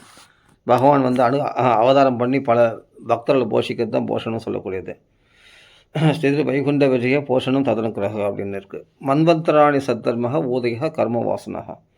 மன்வந்தரத்துடைய ஒவ்வொரு மனுக்களுடைய ஆட்சியிலையும் தர்மங்களை ஸ்தாபிக்கிறது தான் போஷணம். அதன் மூலமாக தர்மங்கள் மூலமாக போஷணம் பண்ணுறார். அதே சமயம் பகவான் அவதாரங்கள் பண்ணி தர்மங்களை உலகத்துக்கு உபதேசம் பண்ணி போஷணம் பண்ணுறார். அதே சமயத்தில் பகவான் அவதாரங்கள் பண்ணி பக்தர்களை போஷிக்கிறார். அதை புரிஞ்சுக்கணும். அப்போ என்னன்றது ஊதிகள் அப்படின்னா என்ன? கர்ம வாசனைகள். அந்த கர்ம வாசனைகளால் என்னெல்லாம் நிகழக்கூடிய இந்த போன்ற விஷயங்கள்லாம் சொல்லக்கூடியது இந்த பாகவதத்தில். அதனால் அது ஊதிகள்னு சொல்லக்கூடியது. அடுத்தது ஈசகதா. ஈசகதான்றது என்னென்னா மகானுடைய சரித்திரம், பகவானுடைய அவதார கதைகள். அதுதான் ஈசகதான்னு சொல்லக்கூடியது. அவதார அனுச்சரிதம் ஹரிச்சாஸ்திய அனுவர்த்தினாம் சதாம் ஈசகதா புரோக்தா நானா ஆக்கியான உபபிரமிதா அப்படின்னு சொல்லப்படுகிறது. அப்போ எல்லாத்தையும் பிரளயத்தில் தனக்குள்ளே ஒடுக்கி கொள்வது தான் நிரோதம்னு சொல்லக்கூடாது. அதாவது என்னென்னா பிரளயம் தனக்குள்ளே நிரோதம்னா தனக்குள்ளே ஒடுக்கிக் கொள்வது. நிரோதோ அஸ்திய அனுசயனம் ஆத்மனகா சகசக்திபிகி. தன் சக்திகளோடு கூடிய இந்த பிரபஞ்சத்தை எல்லாம் தனக்குள்ளே ஒடுக்கி கொண்டு தனக்கு ஒடுங்க இடம் இல்லாமல் எஞ்சி நிற்கிறது எதுவோ அந்த பரம்பொருள், அதுதான் நிரோதம். தனக்குள்ளே எல்லா பிரம்மாண்டங்களையும் தனக்குள்ளே பிரளயத்தில் ஒடுக்கிக் கொள்வது தான் நிரோதம்னு சொல்லப்படுகிறது. அதுபோல் முக்தியை பற்றி சொல்கிறார். முக்தின்றது என்னன்னா நிஜமான தன்னுடைய ஸ்வரூபத்தில் நிலைச்சி நிற்கிறது தான் முக்தி. அந்நியதா ரூபத்தை விலக்கி தானாக நிற்றது தான் முக்தி அப்படின்னு சொல்லப்படுகிறது. முக்தி ஹித்வா அந்நியதா ரூபம் ஸ்வரூபேன வியவஸ்திதி. அவருக்கு இந்த உலக சிருஷ்டி ஸ்திதி பிரளயங்கள்லாம் எந்த பரம்பொருளத்திலும் உண்டாகிறதோ அந்த பரம்பொருள் தான் நமக்கு எல்லாருக்கும் ஆசிரியமாக. அதுதான் கிருஷ்ண பரமாத்மா. அதுதான் ஆசிரியம்ன்ற 10வது பதத்துக்கு அர்த்தம். இப்போ புரிஞ்சிருக்குன்னு நினைக்கிறேன். 10 லட்சணங்கள் அர்த்தத்தை இங்கே சொல்லியாச்சு. சர்க்கம்ன்றது என்னன்னா பஞ்சபூதங்கள் சிருஷ்டி, பஞ்சபூத சூட்சுமங்கள்லாம் சிருஷ்டி பண்ணுறது பகவானால் நேரடி சிருஷ்டி. அவருக்கு அந்த பஞ்சபூதங்கள் மூலமாக உலகங்களை சிருஷ்டி பண்ணுறது விசர்க்கம். அது பிரம்மதேவரால் பண்ணக்கூடிய சிருஷ்டி. இது சர்க்கம் விசர்க்கம். ஸ்தானம் அப்படின்றது என்னன்னா எல்லாமே இங்கே ஸ்லோகத்தில் அப்படியே ஒத்துருக்கு. ஸ்தானம்ன்றது என்னன்னா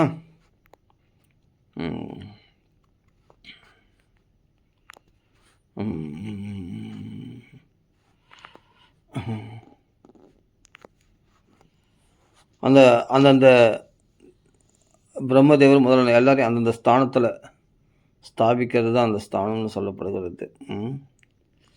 போஷணம்ன்றது பக்தர்களை போஷிக்கிறது அப்படின்னு புரிஞ்சுக்கணும். பக்தர்களை போஷிக்கிறது, அதே சமயத்தில் மண்மந்திரங்களை போஷிக்கிறது புரிஞ்சுக்கணும். அதுக்கப்புறம் ஊதிகள் கர்ம வாசனைகள், நமக்குள்ளே ஏற்படும் கர்ம வாசனைகளை இதெல்லாம் வெளிப்படுத்தக்கூடிய இந்த புராணம். அந்த பூர்வ ஜென்மனே அனுசிக்ஷிதம் கர்மவாசம். ஒரு உதாரணம் சொல்லப்போனால் முன் ஜென்மத்தில் பண்ண அபியாசத்தினால் கஜேந்திரனுக்கு ஸ்தோத்திரம் வந்தது. இதெல்லாம் கர்ம வாசனைகள் தானே. அதே சமயத்தில் முன் ஜென்மத்தில் கிருஷ்ணார்ச்சனை பிரபவா நோ ஜஹாதி, பரதயோகேஸ்வரர் கிருஷ்ணார்ச்சனை பண்ணதுனால அந்த பூர்வ ஜென்ம வாசனையினால் என்ன பண்ணுறார், அவருக்கு பிராமண பிறவி எடுத்த பிறகும் அவருக்கு அந்த நினைவு மான் பிறவியில் அவர் அந்த நினைவு விட்டு நீங்களே, அந்த பகவத் பக்தி அவர்கிட்ட நீங்களே தான் கர்ம வாசனைகள். அதை பற்றிலாம் சொல்லக்கூடிய இந்த பாகவத புராணம். அதனால் அது ஒரு லட்சணமாக சொல்லப்படுகிறது. இந்த ஊதிகள் கர்ம வாசனைகள். இப்போ ஹிரண்யகசிபுலாம் வந்தாங்கன்னா கர்ம வாசனைகள். முன் ஜென்மத்தில் ஜெயவிஜயர்லாம் சபிக்கப்பட்டதுனால ஹிரண்யகசிபு ஹிரண்யாக்ஷனாக அவதரித்தார்கள். அப்படி அவர்கள் என்னென்னா முன் ஜென்மத்தில் நினைவை மறக்கலை. அவங்க பகவான் விரோத பாவத்தினால்தான் தான் பகவான் ஆடினோம் அப்படின்றதெல்லாம் கர்ம வாசனை. இதெல்லாம் சொல்லப்படுகிறது இந்த புராணத்தில் அப்படின்னு அர்த்தம். ஊதைய அடுத்தது கர்ம வாசனா அப்படின்னு சொல்லப்படுறது. ஊதையா கர்ம வாசனாக அவருக்கு அவதாரம், பகவான் அவதாரம் மட்டும் இல்லை, பகவான் அவதார சரித்திரம் மட்டும் இல்லை, பகவானை அனுசரித்து அந்த பக்தருடைய சரித்திரத்தை பற்றி சொல்லக்கூடியது தான் ஈசகதா அப்படின்னு சொல்லக்கூடியது. இது அப்புறமா நிரோதம் பிரளயம், உலக தனக்குள்ளே ஒழிக்கிறது பகவான் பிரளயம். அதுக்கப்புறம் தன் சக்தியோடு ஒதுக்கிக் கொள்வது தான் பிரளயம். அதுதான் நிரோதம்னு சொல்லக்கூடிய லட்சணம். அடுத்தது முக்தினா என்னென்னா தன் ஸ்வரூபமாகிய ஆத்மாவில் நிலைச்சி நிற்கிறது தான் முக்தி.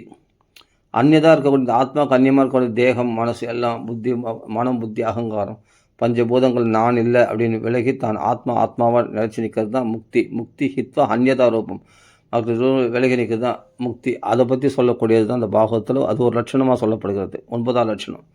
இந்த முக்திக்கு ஆசிரியமாக இருக்கக்கூடிய யாருன்னா உலகத்தெல்லாம் படைத்து காத்து அழித்து ஆனால் தான் படைத்து காத்து அழிக்கப்படாமல் எஞ்சிருக்கிறது எதுவோ அவன் தான் ஆசிரியக்கத்தக்கவன், அந்த கிருஷ்ண பரமாத்மா. இதுதான் ஆசிரியமாக 10வது லட்சணமாக சொல்லப்படுகிறது. இதுதான் விஷயம். அது சொல்கிறார். ஆபாசஸ்ச நிரோதஸ்ச யதச்சாப்தியவசியதே ச ஆசையா பரம்பிரம்ம பரமாத்மேதி சத்தியதே. அவன் தான் பரமாத்மான்னு சப்தத்தினால் அறியப்பட வேண்டியவன் கிருஷ்ண பரமாத்மா அப்படின்னு சொல்கிறார். இதெல்லாம் சொல்லிட்டு வர்றார். இதோட 2வது ஸ்கந்தம் பூர்த்தியாகுது. அது பிறகு பாகவதத்த சௌனகாதி மகரிஷிகள் சூதரை பார்த்து கேட்குறாங்க. அதாவது கொஞ்சம் குழப்பமாக இருக்கக்கூடாது. ஏன்னா பிரம்மதேவர் நாரதர் சம்பாதமாக சொன்ன விஷயங்கள் இதெல்லாம். அவருக்கு இது யார் சொல்கிறது, பரிசுத்த மகாராஜனுக்கு சுகாச்சாரியர் சொல்கிறார். பரிசுத்த மகாராஜா சுகாச்சாரியர் சொல்கிறதுன்னு யார் சொல்கிறது, சூதர் சௌனகாதி மகரிஷிகளுக்கு சொல்கிறார். இப்போ 3 சம்பாஷணைகள் வருது இதில், புரியுதுங்களா? அது மாதிரி மாறி மாறி சம்பாஷணைகள் வரும். அவருக்கு சொன்னாங்க. யாருக்கு சொன்னது, இப்போ மைத்ரேயர் இதில் சம்பாத ரூபமாக இப்போ 3வது ஸ்கந்தத்தில் வரப்போகுது. அப்படி மாறி மாறி வரும். அப்பப்போ அவங்க சொல்லும்போது புரிஞ்சுக்கிட்டால் போதும், அவ்வளோதான்.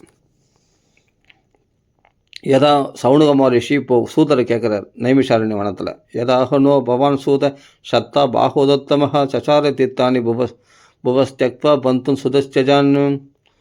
அது மட்டும் இல்லை, துறக்க முடியாத பாண்டவர்கள் முதலியான பந்துக்களை துறந்து எதற்காக அவர் தீர்த்த யாத்திரைக்கு போனார். அதை பற்றி சொல்கிறேன். அவர் ஷத்தான் சொல்லக்கூடிய அந்த விதுரரானவர் பாகவதத்துவராக சொல்கிறார்களே, அவருடைய தீர்த்த யாத்திரை போனாரே, அப்புறம் அவர் என்ன ஆனார், அதை பற்றிலாம் நீங்கள் சொல்லணும் அப்படின்னு விதுரர் பற்றி கேட்குறாங்க கேள்விகள். கேட்ட உடனே இது அதுக்கு பிறகு தான் சூதர் வந்து அது பதில் சொல்கிறார். 3ஆம் ஸ்கந்தத்தில் ஆரம்பம். சௌனகாதி மகரிஷிகளுக்கு பதில் சொல்கிறார். இதே கேள்வி தான்ப்பா நீ கேட்ட, இதே கேள்வி தான்ப்பா பரிசுத்த மகாராஜனும் சுகாச்சாரியத்தில் கேட்டான். அப்போ சுகாச்சாரியர் என்ன சொன்னாரோ, என் குருநாதர் சுகாச்சாரியர் என்ன சொன்னாரோ அதை நான் சொல்கிறேன் கேளு அப்படின்னு சொல்கிறார் இவர். ராஜ்ஞா பரீட்சிதா பிருஷ்டோ யதவோச்சம் மகாமுனிஹி தத்வோ அபிதாஸ்யே சுணுத ராஜ்ஞா பிரஷ்னானுசாரதः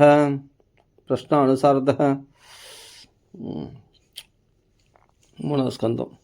ஸ்ரீசுகோவாச்ச ஏவமேதத் புரா பிருஷ்டோ மைத்ரேயோ பகவான் கில சத்ராவணம் பிரவிஷ்டேன தெக்வாஸ்தோ கிரகமிருத்திமத்து.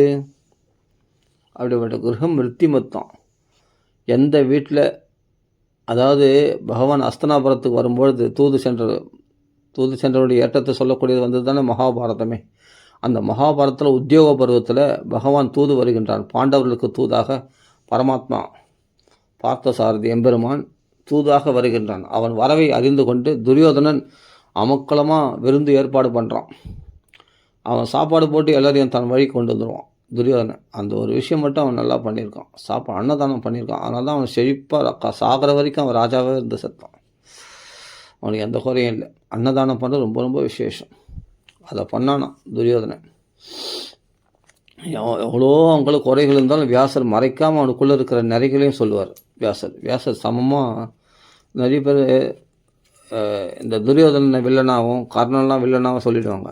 ஆனால் அவனுக்குள்ள நல்ல மகதான் உயர்ந்த குணங்களையும் வியாசாச்சாரியார் மறைக்காமல் சொல்லுவார். மகாபாரதத்தில் பார்த்தா நம்ம நினைக்கிறோம் கெட்டவனுக்குள்ளே இருக்கிற சில நல்ல குணங்களையும் பார்க்கணுன்றதை வியாசர் நமக்கு இதிலேருந்து எடுத்துரைக்கிறார். அப்படி எல்லாருக்கும் சாப்பாடு, வரவங்களுக்கு சாப்பாடு ஃபஸ்ட்டு போட்டுருவோம். அதை மட்டும் இப்போது 12 வருஷம் வனவாசம் போனாங்களே பாண்டவர்கள், அந்த 12 வருஷமும் அஸ்தனாபுரத்தில் செழிப்பாக தான் இருந்தாங்க எல்லாம் ஜனங்கள். துரியோதனை ஏதோ ராவண கும்பகர்ணன் மாதிரி கொடுமைலாம் படுத்தலை, இரண்யகசிபு மாதிரி கொடுமைலாம் படுத்தலை. மக்கள் நல்லா தான் வாழ்ந்தாங்களாம். செழிப்பாக இருந்தாலும் மக்களை நல்லா ஆதரித்து எல்லாமே அவங்களுக்கு தேவையான எல்லா சலுகைகளும் செய்தானா துரியோதனை. அதையும் வியாசர் விடாமல் சொல்கிறார் மகாபாரதத்தில். அதெல்லாம் பார்க்கணும். அப்படி இருக்கும்போது ஆனால் அவனுக்குள்ள தீய குணங்களும் இருக்குது, அவனுக்குள்ள நல்ல குணங்களும் சில விஷயங்களை வியாசர் மறைக்காமல் சொல்கிறார். அதை புரிஞ்சு சரி. ஸ்ரீசுகோவாச்ச ஏவமேதாத் புராபிருஷ்ட மைத்ரேயோ பகவான் கில சத்ராவணம் பிரவிஷ்டேன தெக்வா ஸ்வகிரகமிருத்திமத்து. அதாவது மைத்ரேயருடைய சிஷ்யர் தான் விதுரர். மைத்ரேயத்தில் தான் பாகவதத்தை பெற்றார் அவர். பகவானால் நேரில் உபதேசிக்கப்பட்ட பாகவதத்தை மைத்ரேயரிடத்திலிருந்து விதுரர் பெற்றார். அந்த விதுரர் அப்போ என்ன நடக்குதுன்னா, அஸ்தனாபுரத்து தூது வந்த போது பகவான் அப்போது எல்லாரும் அவரை வரவேற்கிறாங்க, கிருஷ்ண பரமாத்மாவை. யார் தான் கிருஷ்ணருக்கு பிடிக்காது? துரோணாச்சாரியார், பீஷ்மாச்சாரியார் எல்லாரையும் அப்படியே பார்த்துட்டே வர்றார். பீஷ்மாச்சாரியார் சொல்கிறாங்க, வாங்க எங்கள் வீட்டுக்கு வாங்கன்னு கூப்பிட்றாங்க. இதுதான் நம்ம வீடு, வாங்க அப்படின்னு சொல்கிறார். உங்கள் வீடாக தான் நான் வரத்துக்கு இல்லை அப்படின்ட்டார் பகவான். துரோணாச்சாரியார் சொல்கிறார், வாங்க எங்கள் வீட்டுக்கு வாங்க அப்படின்னு சொல்கிறார். உங்கள் வீடாக தான் நான் வரத்துக்கு இல்லை அப்படின்ட்டு அப்படியே சொல்லிகிட்டே போகிறார். இல்லை நான் அப்புறம் வரேன். உங்கள் வீடுன்னு எங்கள் வீடுன்னு சொல்கிறாங்க. அதனால் வந்து பீஷ்மாச்சாரியர் அப்படி சொல்கிறாராம், துரோணாச்சாரியர் அப்படி சொல்கிறாராம், கிருபாச்சாரியர்லாம் அப்படி சொல்கிறாராம். எங்கள் வீட்டுக்கு வாங்கன்னு கூப்பிட்றாங்களாம். சரி, எங்கள் வீட்டுக்கு வரணுன்னா சரி, அது உங்கள் வீடு அப்படின்னு மனசுக்குள்ளே நினச்சின்னு, உங்கள் வீடாக இருந்தால் நான் வரத்துக்கு இல்லைப்பா அப்படின்னு மனசுக்குள்ளே நினச்சின்னு சரி அப்புறம் பார்க்கலாம் அப்படின்ட்டு அப்படியே போயிட்டே இருக்கார் பகவான் கிருஷ்ணர். யார் வீட்டுக்கும் போல. துரியோதனன் சொல்கிறான், உங்களுக்கு வாங்க, நாங்கள் ராஜபுச்சாரம் உங்களுக்கு விருந்தெல்லாம் ஏற்பாடு பண்ணியிருக்கோம், வாங்க தடபடால்னு வாங்க அப்படின்னு சொல்லிட்டு. ஏன்னா ஒரு விதத்தில் சம்பந்தி முறையாகுது. ஏன்னா துரியோதனுடைய பெண்ணை வந்து சாம்பன் கல்யாணம் பண்ணியிருக்கான். யார்? கிருஷ்ணனுடைய பிள்ளை. சம்பந்தி முறையாது. அதனால் கூப்பிட்றான். யார்? துரியோதனை. பகவானுக்கு ஏது சொந்த பந்தம்? பக்தன் தான் அவனுக்கு சொந்தம். அபக்தர்கள் என்ன தான் உறவினர்கள், ரத்த சம்பந்தமாக கூட அவன் சொந்தங்கள் கிடையாது பகவானுக்கு. அதனால் துரியோதனை அழைச்சாலும் போகலையாம். சரிப்பா இருக்கட்டும் அப்படின்ட்டு. எங்கள் வீட்டுக்கு வாங்க, உங்களுக்கு அப்படி இருந்து உபச்சாரம் பண்ணி வச்சுருக்கோம், வாங்க அப்படின்னு சொல்லி கூப்பிட்றான். துரியோதனை கையை பிடிச்சி இழுக்கிறான். இல்லை வரத்துக்கு இல்லை அப்படின்னு சொல்லிட்டு சரி அப்படியே போயிட்டே இருக்கார். வரேன் அப்படின்ட்டு அப்புறம் வரேன்பா அப்படின்ட்டு போயிடுறாரு பாரு.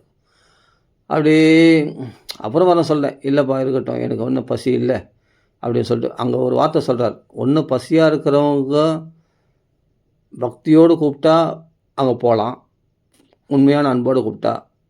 அதே சமயத்தில் பசியாக இருந்தால் அவங்க அன்பாக கூப்பிடலனாலும் அந்த இடத்துல போய் சாப்பிட்லாம். இதெல்லாம் சட்டமாக சொல்லியிருக்கு. எனக்கு பசியும் இல்லை, நீ அன்போடும் கூப்பிடல, அதனால் நான் உங்கள் வீட்டுக்கு வரத்துக்கு இல்லைப்பா அப்படின்ட்டு கிருஷ்ண பரமா சொல்லிட்டே போகிறாரு. சொல்லிட்டு அப்புறமா பார்த்தா கர்ண வீட்டுலாம் கூப்பிட்றாங்க, வாங்க எங்கள் வீட்டுக்கு வாங்க, எங்கள் வீட்டுக்கு வாங்க, உங்கள் வீட்டுக்கெலாம் நான் வரத்துக்கு இல்லைப்பா அப்படின்ட்டு சொல்லி கடைசியில் பார்த்தா ஒரு குடிசை, அது பார்த்தா இடிஞ்சு விழுற மாதிரி இருக்குது. அது பார்த்தா பாழடைஞ்சிருக்கு. அது கொஞ்சம் மற்ற பங்களா மாதிரி இல்லை, மற்ற பீஷ்மாச்சாரியுடைய மாளிகை மாதிரிலாம் இல்லை.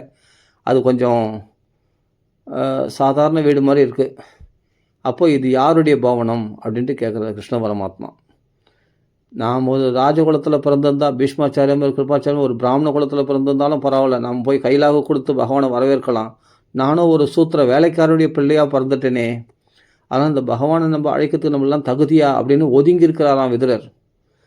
அப்போது இது யாருடைய கிரகம்னு கேட்டால் எல்லாம் முழிக்கிறாங்க.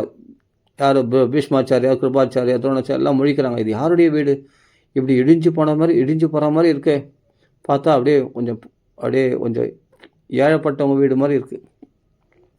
அந்த வீடு பார்த்தா அப்படியே இடிஞ்சு வர மாதிரி இருக்கார். என்னடா அது இப்படி இருக்குது ஒரு வீடு, இது யார் வீடுன்னு கேட்டால் யாருமே சொல்ல மாட்டாங்க. ஒருத்தர் பார்க்குறாங்க.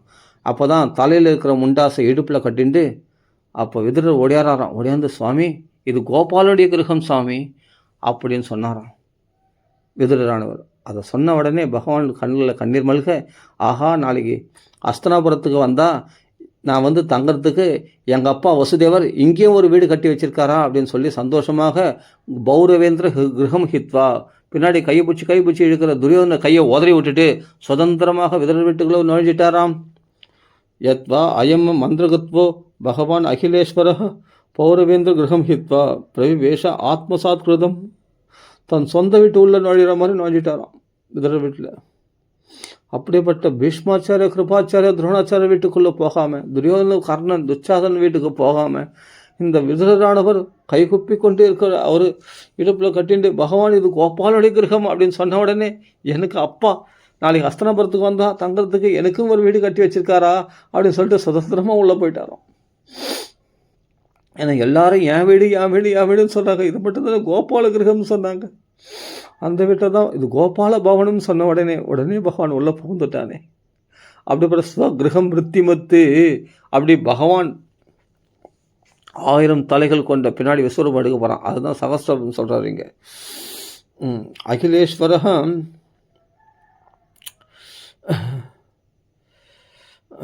1000 தலைகள் கொண்ட அந்த பகவான் விஸ்வரூபம் எடுக்க போகிறான். அந்த பகவான் லக்ஷ்மி மணாலனே அந்த வீட்டுக்குள்ளே பிரவேசிச்சு தான் சொன்னால் அங்கே லக்ஷ்மி கடாட்சத்துக்கு என்ன குறை? அப்படிப்பட்ட மிருத்திமத்து அப்படிப்பட்ட செல்வ செழிப்புடைய அந்த வீட்டை கூட திறந்துட்டு ஏன் வெளியே தீர்த்த யாத்திரையாக சென்றார் என்று தான் கேள்வி இங்கே.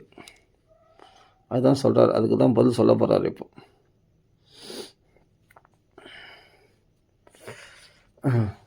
அதுதான் அவருக்கு அவர் தீர்த்த யாத்திரையாக போனார். சரி, அவர் மைத்திரருக்கும் அவருக்கும் எங்கே சங்கமம் ஏற்பட்டது, எப்படி அந்த கதைலாம் அதெல்லாம் சொன்ன உடனே அது எப்படி அவர் எதனால் அஸ்தனாபுரத்தை விட்டு வெளியேறினார் இந்த விஷயத்தெல்லாம் பரிசுத்து கேட்டதுனால மைத்திரர் பதில் சுகாச்சாரிய பதில் சொல்ல போகிறார். பார்க்கலாம். இந்த அதர்மத்தினால போஷித்து வந்தானா திருதராஷ்டிரன். யார்? பாண்டவருடைய சொத்தை பிடிங்கிண்டு அந்த அதர்மமாக கிடைச்ச அந்த சொத்துனால தன் பிள்ளைகளை போஷிச்சுன்னு வந்தானா. யாருக்கு? திருதராஷ்டிரன். கண்ணு தெரியாத திருதராஷ்டிரன். யதாது ராஜா ஸ்வசுதான் அசாதுன்னு புஷ்டன் அதர்மேன வினஷ்ட திருஷ்டிகி, அவனுக்கு வெளிப்பட்ட உள்பட்ட அப்படின்னு சொல்லுவார் அனந்தராம் தீட்சிதர். அதனால் நான் சொல்கிறேன், வெளிப்பட்ட உள்பட்டனா வெளியிலையும் கண் தெரியாதான், அந்தரங்கமாக ஞான சக்ஷுஷும் கிடையாதான், அதாவது அறிவும் கிடையாதான் யார்? திருதராஷ்டிரனுக்கு. அப்படி சொல்கிறார் இங்கே. வினஷ்ட திருஷ்டிகி அப்படின்னு பதம் இருக்குது. ஏன்னா உண்மையிலேயே புத்திசாலியாக இருந்தால் பகவானை ஆசிரித்த பாண்டவரில் போய் பகைச்சிப்பாரா?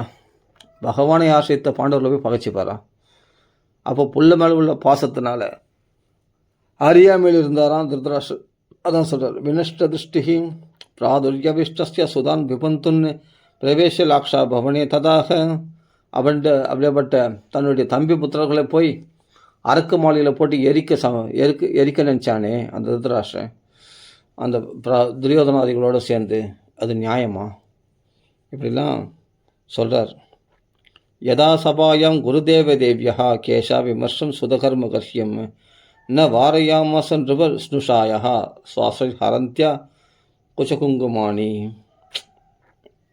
சபையில் தன் மருமகள் ஸ்தானத்தில் இருக்கக்கூடிய திரௌபதிக்கு நேர்ந்த அவமானத்தை, தன் பிள்ளைகள் பண்ணக்கூடிய அதர்மத்தை தடுக்காமல் இருந்தாரே அந்த திருதராஷ்டிரன். இது எவ்வளோ பெரிய அதர்மம் இல்லை இது? ஒரு ராஜா தானே அதர்மத்தை தட்டி கேட்கணும். அந்த ராஜாவே கம்முன்னு இருந்தால் இதெல்லாம் சேலையை பிடிச்சி இருக்கிற அவமானப்படுத்த நினைக்கிறாங்கன்னா அதை பார்த்து சும்மா இருக்கிறான்னு சொன்னால் அவன் ராஜாவா? சொல்லும் பார்க்கலாம். ராஜாவிற்கு தகுதி இல்லை அப்படின்றார் இங்கே. யதா சபாயாம் குருதேவ தேவ்யா கேஷா விமர்சா, அவருடைய கூந்தலை பற்றி இழுத்த போது இந்த தப்பான காரியத்தை செய்த பிள்ளையை துச்சாதனை தடுக்காமல் இருந்தாரே அப்படி சொல்ற. சுத கர்ம கர்ஷியம் ந வாரயாமாசம் தடுக்காமல் இருந்தார், ந வாரயாமாச தடுக்காமல் இருந்தாரே. நிருபஸ்னுஷாயா, தன்னுடைய மருமகள் இல்லையா திரௌபதி, அப்படியேப்பட்டுக்கு அவளுக்கு ஏற்பட்ட அவமானத்தை கேட்காமல் இருந்தாரே. அதனால் என்ன ஆச்சுன்னா, தன் குலத்து ஸ்திரீகளாகிய இப்போ துரியோதனாதி தன் பிள்ளைகள், தன்னுடைய மருமகள் ஆகிய 100 புத்திரர்களுடைய மனைவிமார்கள் எல்லாம் குங்குமத்தை இழக்கும்படி, அவரெல்லாம் விதவைகளாகும்படி செய்யப்பட்டதல்லவா? தன்னுடைய அழிவுக்கு தானே வரவழைச்சின்றார் திருதராஷ்டிரன். தன் மருமகள்லாம் விதவைகளாகும்படி செய்துட்டார் அப்படின்றாருங்க. சுவாஸ்ரீர் ஹரந்தியா குச்ச குங்குமானி ஜூதே துவதர்மேன ஜிதஸ்ய சாதோ சத்யாவலம்பஸ்ய பனாகதஸ்யம். சத்தியத்தை உறுதியாக பற்றி கொண்டிருக்கிற யுதிஷ்டிரரை அதர்மமாக சூதாடி அவரை தோற்கடித்தார். யுத்தத்திலே ஒரு சத்திரியன் தோற்கடிக்கணும், இது என்ன? இதுதான் சூது. சூதாடி அதர்மமாக அவரை வரவழைச்சி அதர்மமாக தோற்கடித்து அவரை வனத்துக்கு அனுப்பினாரே. நான் யாச்சதோ அதத்து சமயேன தாயம் தமோ துஷானோ எத் அஜாத சத்ருஹோ. இது வரைக்கும் பிறந்தவர்களை சத்ருவான்னு நினைக்காத எல்லாரையும் அன்பாக நேசிக்கிற யுதிஷ்டிரரை போய் பகச்சிக்கலாமா? ஒரு சாது போய் ஆனால் பகச்சிப்பாங்களா? தங்கள் சண்டைக்கு வரவங்களெலாம் பகச்சிக்கணும். அப்படிப்பட்ட எல்லாத்தையும் பொறுத்துண்டு போய் 12 வருஷம் வனவாசம், 1 வருஷம் அக்ஞாத வாசம் விராடபுரத்தில் இருந்து, அதற்கு பிறகு 13 வருஷம் முடிஞ்ச பிறகு தனக்குரிய தாயபாகத்தை கேட்டபோது, கிருஷ்ணனை தூத அனுப்பிச்ச போது ஊசி முனை அடைமும் தரமாட்டேன் அப்படி சொன்னானே, அதை சம்மதிச்சானே திருதராஷ்டிரன். யோசிச்சு பாரு, இதெல்லாம் அதர்மம் இல்லையா? அது சரி என்ன யாச்சதோ அதான் சமயேன தாயம், தனக்குரிய பாகத்தானே கேட்குறாங்க. உங்கள் வீட்டை சொத்தை கொடுன்னு கேட்குறாங்க, எங்களுக்குரிய பாகத்தை கொடுங்க, இல்லை 5 கிராமமாவது கொடுங்க, இல்லை 5 வீடுகளாவது கொடுங்க அப்படின்னு கேட்டால் அதை கொடுக்க மாட்டேன், ஊசி முனை இடமும் கிடையாது அவர் அப்படின்னு சொன்னாங்களே, இது நியாயமா? அதான் சொல்கிறார். எதா நான் பார்த்த பிரகித சபாயாம் ஜகத்குருர்யானிர் ஜகாத கிருஷ்ணா நதானி பும்சாம் அமிர்தாயனானே ராஜோருமேனே சதபுண்ணியலேசா. கொஞ்சம் கூட புண்ணியலேசம் இல்லாதவர்களாகிய அந்த கௌரவர்கள் பகவானுடைய அமிர்தமயமான அந்த தூது சென்ற போது அமிர்தமயமான அவருடைய வார்த்தைகளை கேட்காமல் மதிக்காமல் தவறிவிட்டார்கள். அதனாலே அவர்கள் பெரிய அதர்மத்தை செய்தார்கள். எப்போ கிருஷ்ண பேச்சு கேட்கலையோ, பகவத்கீதையில் சொன்னபடி நம்ம நடந்துக்கலையோ, அவன் பேச்சு கேட்டு வாழ்க்கை நடத்தினா சௌக்கியமாக இருக்கலாம். ஆனால் அவன் பேச்சு மீறி தான் நம்ம எல்லா செயல்களும் செய்தனால தான் நம்ம துக்கப்படுறோம். அன்னைக்கு சபையிலையும் கிருஷ்ணனுடைய வார்த்தைகள் அமிர்தமயமான, யாருக்கு? விதுரர், துரோணாச்சாரியார், பீஷ்மாச்சாரியர் போன்றவங்களுக்கு அமிர்தமாக இருந்ததுதான் பகவானுடைய வார்த்தைகள். அவன் உத்தம ஸ்லோகன், புண்ணிய ஸ்லோகன் ஆகிய பரமாத்மா சொல்கிறது உத்தம வார்த்தைகள், அதை கிரகிச்சிக்கணும். திருதராஷ்டிரா அஜ்ஞானத்தினால் இப்படி இருக்காது அப்படின்னு பீஷ்மர்லாம் எவ்வளோ சொன்னாங்க, அவன் கேட்கல. புள்ள பாசத்தினால பகவானுடைய வார்த்தைகளை கேட்காதனாலே அவன் மங்களத்தை இழந்துட்டாரான். சத புண்ணியலேசக. ஆனால் விதுரர் என்னன்னா, அவராக ஆலோசனை கேட்டால் தான் அவராக பேசுவாராம். டக்குனு முந்திரி கொட்டை மாதிரி பேச மாட்டார். இந்த துரியோதனை மாதிரி அப்பா இருக்க புள்ள அதான் தலை இருக்க வாள் ஆடம் இங்கே எங்கே. ஆனால் அங்கே தர்மபுத்திரர் சபையில் பீமன் மகா கோபிஷ்டன் தான். ஆனால் தர்மபுத்திரர் கையை அசைச்சார்னா, ஒரு புருவத்தை அசைச்சார்னா அப்படியே அடங்கிடுவான். யார்? பீமன், தெரியுமா? ஆனால் இங்கே என்னடான்னா தலை இருக்க வாள் ஆடுது. திருதராஷ்டிரன் மதிக்காமல் துணிச்சலாக பேசுகிறவங்க யாருன்னா துரியோதன துச்சாதனம் தான். திருதராஷ்டிரனுக்கு மரியாதையே கிடையாது. அப்படிப்பட்ட இடத்துல அசத் சபாயம், அசத்துக்கள் நிறைஞ்ச சபை அது. அப்படி இருக்கும்போது யார் பேச்சு எடுப்படும்? பீஷ்மாச்சாரிய பேச்சு, துரோணாச்சாரிய பேச்சு, யார் பேச்சும் எடுபடலை. இவன் பேசுறது தான் சட்டமாக இருக்குது, துரியோதனன் பேசுகிறது தான். அப்படி இருக்கும்போது அசாதுக்கள், அதான் சொல்கிறேன். ஆனால் அதனால தான் அந்த இடத்துல பார்த்து பேசணும். அதனால் விதுரரானவர் தான் ஆலோசனை கேட்டால் தான் பேசுவாராம். ஆனால் மந்திரியாக இருந்தவர் விதுரர் திருதராஷ்டிரனுக்கு தான் தம்பியாகவும் இருக்கக்கூடியவர். அவரிடத்துல நீ என்ன சொல்கிறன்னு ஆலோசனை கேட்டதுன்னா அப்போ தான் விஷயம் சொன்னாராம். என்ன சொன்னாராம்? ஒரு உலகம் சேமமாக இருக்குன்னா ஒரு நாட்டை திறக்கலாம், ஒரு நாடு சேமமாக இருக்கணும்னா ஒரு கிராமத்தை திறக்கலாம், ஒரு கிராமம் சேமமாக இருக்கணும், ஒரு வீடை திறந்தால் அந்த கிராமத்தில் ஒரு வீடு, ஒரு 1000 வீடு இருக்குது, அதில் ஒரு வீட்டை திறந்தால் அந்த மற்ற 999 வீடு சேமமாக இருக்குன்னு சொன்னால் அந்த ஒரு வீட்டை திறக்கிறது தப்பு இல்லை. ஒரு வீடு சேமமாக இருக்குன்னா ஒருத்தனை திறந்தால் அந்த வீடு சேமமாக இருக்கும், அந்த குளம் தழைக்குன்னு சொன்னால் அந்த ஒருத்தனை திறக்கிறது தப்பு இல்லை. அது மாதிரி கலியனுடைய அவதாரமே வந்த இந்த துரியோதனை நீங்கள் திறந்துட்டேன்னா இந்த குளமே செழிக்கும் அப்படின்னு விதுரர் சொன்னார். அந்த விதுரர் சொன்னது தான் வைதுரிகம் என்று சொல்லக்கூடிய விதுர நீதி. அதுதான் இங்கே சொல்கிறாருங்க. அஜாதசத்ரோ பிரதியஷ்சதாயம் திதிக்ஷதோ துர்பிஷகம் தபாக.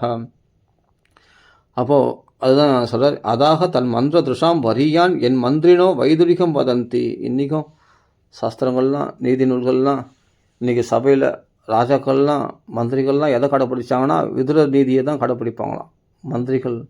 மந்திரிகளாக இருக்க பின்னாடி வந்த ராஜாக்களுடைய சபையில் இருந்த மந்திரிகள்லாம் இந்த வைதுரிகம் வதந்தி, இந்த விதுர நீதியை தான் கடைப்பிடிப்பாங்களாம் ஆலோசனையை. அப்படிப்பட்ட விதுர நீதி உபதேசித்தவரான விதுரர் தான்.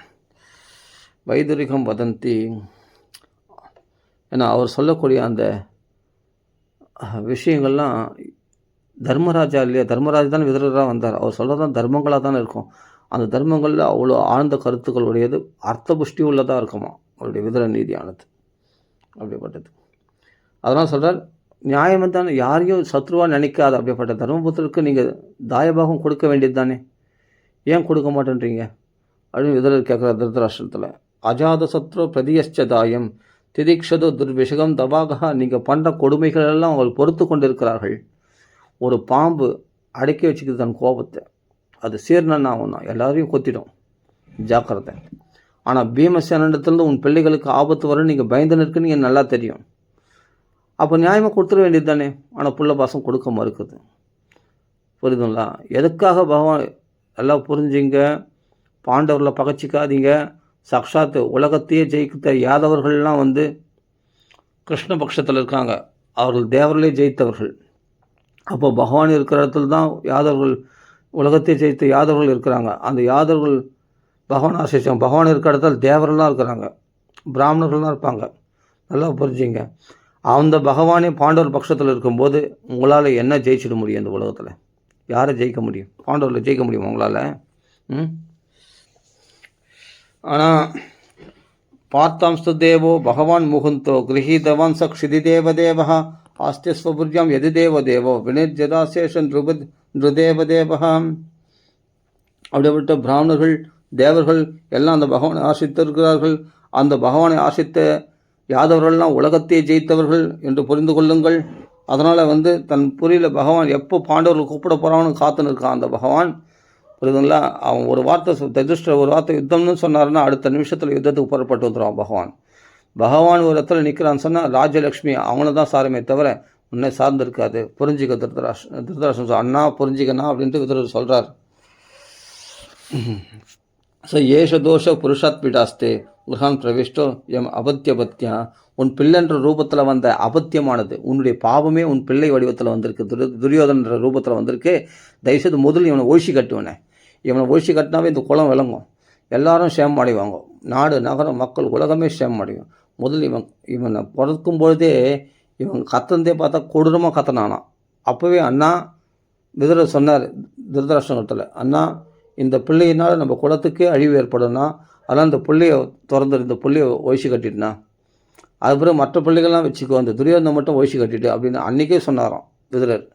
ஆனால் பிள்ளை பாசத்தினால உயிரோட விட்டு வச்சிட்டார் துரியோதனால் குலமையாக அழிய போகுது அப்படின்னு சொன்னாராம் விதுரர். அப்பயே சொல்லிட்டார், இப்பவும் சொல்கிறார், வேணாண்ணா இவனை ஒருத்தனை மட்டும் ஒதுக்கிட்டு இவனை இவனை இவனை ஒழிச்சிட்டாவே, இவனை நீ எங்கேயாவது நாடு கடத்திட்டாவே நம்ம குலம் செழிக்கும், இவன் பேச்சு கேட்காத அப்படின்னு விதுரர் சொல்கிறார் சித்தப்பா.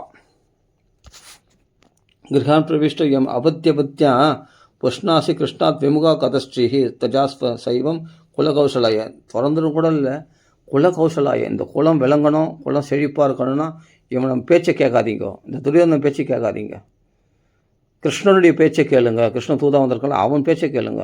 ஒழுங்காக தர்மபுத்தர் கொடுக்க வேண்டிய ராஜ்யத்தை கொடுத்துருங்க. அப்படிப்பட்ட பீமன் என்ற மலைப்பாம்பனுடைய சுவாசம் பெருமூச்சு விட்டுட்டு இருக்கிறான். அவன் அந்த மலைப்பாம்பு எல்லாரையும் முழுங்க போகுது. அதாவது உன் பிள்ளைகள் 100 பேரையும் சாவடி போகிறான் அப்படின்றது உங்களுக்கு தெரியும். அதனால் அவனால் தான் உங்களுக்கு பயமும் கூட, என் பிள்ளைகள் ஆபத்து வந்துடுமோன்னு பயம் கூட. அப்படி பயந்து நீ ஏன் இருக்கணும், தாய்பாகத்தை கொடுத்துடலாமே அப்படின்றார் விதுரர். நீ யாரை போஷிக்கிறியோ இவன் பாவமே வடிவெடுத்தவன், உன் பிள்ளைன்ற பேரால் உனக்கு அமங்கலத்தை விளைவிக்கக்கூடியவன். அதெல்லாம் சொல்கிறார். எப்போ கிருஷ்ணனுக்கு விமுகமாக இருக்கணும், கிருஷ்ண பக்தி அற்றவனாக இருக்கணும், முதல் இவனை இந்த குளத்திலேருந்து விளக்கிடும், முதல் அவன் பேச்சு கேட்காத அப்படின்றார் விதுரர். கிருஷ்ணாசி கிருஷ்ணாத் விமுகோ கதஸ்ரீஹி தச்சாஸ்வ சைவம் குலகௌசலாய இத்தியோச்சிவான் சத்ர சுயோதனேன பிரவருத்த கோபஸ்புரிதாதரேன. இதை கேட்டானோ இல்லையோ மகா கோபம் உண்டாயிடுச்சு துரியோதனுக்கு, கோபம் உண்டாயிடுச்சு. அப்போ தான் கொஞ்சம் அசத்கிருதா சத் ஸ்பிருகணீயசீலா சத்தா கர்ணா அணிச்ச சௌபலேன. அது இந்த வார்த்தைலாம் சொல்கிறதுக்கு ரொம்ப, அதாவது சகுனி கூட சேர்ந்து ஆலோசனை பண்ணி சகுனி பேச்சை கேட்டுண்டு தன் சித்தப்பாவாகிய விதுரரே தவறான வார்த்தைகளை திரஸ்காரம் பண்ணி ராஜ்யத்தை விட்டு புறக்கணிக்கிறான். அதெல்லாம் நான் சொல்கிறதுக்கு வாய் கூச்சமாக இருக்குது, வாய் கூசுது. அப்படி சொல்கிறான் சில வார்த்தைகளை, சித்தப்பாவை கேட்கக்கூடாத வார்த்தைகள்னா. அது கர்ணபானகி அப்படின்ற பதம் இருக்குது. அந்த சொல்ல அம்புகள் ஆனது ஹிருதயத்தை போய் தச்சிச்சான். ஆனால் அதனால் பாதிக்கப்படலை. பகவானுடைய மாயை இவங்களுக்கு அழிவுக்கு அழிவு காலம் வந்துடுச்சு. அதனால தான் நம்மளை இப்படி நிந்திக்கிறாங்க. சரின்னு சொல்லிட்டு உடனே வாசலில் தன்னுடைய வைஷ்ணவ தனுசை வாசலில் வச்சுட்டு தீர்த்த யாத்திரையாக கிளம்பி புறப்பட்டார் விதுரரானவர். சில அவமானமான சொற்கள் அதை நான் சொல்ல விரும்பலை, இங்கே சொல்கிறாரு. அப்படி சொன்ன உடனே தப்பான வார்த்தைகளை சொன்னதுனால அந்த வார்த்தையை கேட்டு துரியோதனை அவமதித்து இவனுக்கு சொத்துக்கள்லாம் பிடிங்கின்ற இவன் உடல் மட்டும் எஞ்சியிருக்கும்படி இவனை நாடு கடத்துங்கள், இவனை வெளியே போக சொல்லுங்க சொல்லிட்டு துரியோதனை திருதராஷ்டிரன் முன்னாடியே விதுரரை சபையை விட்டு வெளியே அவமதித்து வெளியே தள்ளிடுறான். அவன் தலையில் வெளியே போன்னு சொல்லிட்டு யார் இவனை கூப்பிட்டது அப்படின்னு சொல்லிட்டு விதுரரை அவமதித்து வெளியே அனுப்பிச்சிட்றான். எப்படி விபீஷணனை ராவன் அவமதித்து வெளியே அனுப்பிச்சிட்டானோ அது மாதிரி துரியோதனும் வெளியே அனுப்பிச்சிட்றான் விதுரரை. அப்போது ஏதோ ஒரே ஒரு புண்ணியாத்மா தர்மாத்மா விதுரர் இருக்கிற வரைக்கும் கௌரவரில் ஒன்றும் பண்ண முடியல கிருஷ்ண பரமாத்மா. அந்த ஒரே ஒரு புண்ணியாத்மாவாகிய விதுரரும் போன பிறகு இப்போது அவர்கள் ஈஸியாக பகவான் அந்த கௌரவரில் சாய்க்கலாம். ஏன்னா விதுரர் வீட்டில் சாப்பிட்டார் இல்லையா, அந்த நன்றி கடனுக்காக பகவான் என்ன பண்ணுறார், இந்த போர்க்காலத்தில் இவர் அழியக்கூடாது, இவர் பரம பாகவதர் அப்படின்றது எப்படியா நைஸாக வெளியே கிளம்பிட்டார். இது பகவானுடைய சூழ்ச்சி. இது விதுரர் வெளியே கிளம்புந்து அப்போது தன்னுடைய வைஷ்ணவ தனுசை வாயில்படியில் வச்சுட்டு, ஏன் வாயில்படியில் வச்சார்னா, ஒருவேளை இந்த வைஷ்ணவ தனுசை கொண்டு போகிறாரே இந்த விதுரர், ஒருவேளை பாண்டவர்களுக்கு போய் சப்போர்ட் பண்ணுவாரோ அப்படின்ற சந்தேகம் துரியோதனுக்கு ஏற்படும். அப்போ துரியோதனா, நீ என்னை கழுத்தை பிடிச்சி வெளியே தள்ளலாம், நீ என்னை புரியுதா, என்னை திரஸ்காரம் பண்ணி வெளியே போன்னு சொல்லலாம், நான் போவேன். நான் பாண்டவர் பக்கம் சண்டை போட போகிறதில்ல, உங்கள் பக்கத்தில் நின்று சண்டை போட போகிறதில்ல, நான் தீர்த்த யாத்திரையாக போயிடண்டாப்பா அப்படின்ட்டு அவர் பாட்டுக்கு போயிட்டார். ஆனால் என்ன நினச்சாரான் போகும்போது, இதெல்லாம் பகவானுடைய மாயை. நல்ல விஷயங்கள் காதல் யாரில் பற்றியா, விநாச காலே விபரீத புத்தி. பகவானே வந்து சொன்னாலும் உபதேசம் பண்ணாலும் கேட்க மாட்டாங்களாம் அப்போலாம். ஆமாம், கெட்ட நேரம் இருந்துச்சுன்னா பகவானே வந்து உபதேசம் பண்ணுறான் தூதுவா வந்து, அவன் பேச்சே கேட்கல, நம்ம பேச்சா எடுபட போது. இதெல்லாம் பகவானுடைய மாயை. தன் பூமி பாரத்தை குறைக்கிறதுக்கு இதெல்லாம் பண்ணுற ஏற்பாடுன்னு சிரிச்சுனே போயிட்டாரான் அவர் பாட்டுக்கு. அவன் கடுமையான சொற்கள் எல்லாம் நிந்திச்சா கூட துரியோதனன், ஆனால் நிதான புத்தி உடையவராகிய விதுரர், விவேகம் உடையவராகிய விதுரர் இதெல்லாம் பார்த்துட்டு சிரிச்சுட்டே போயிட்டார்.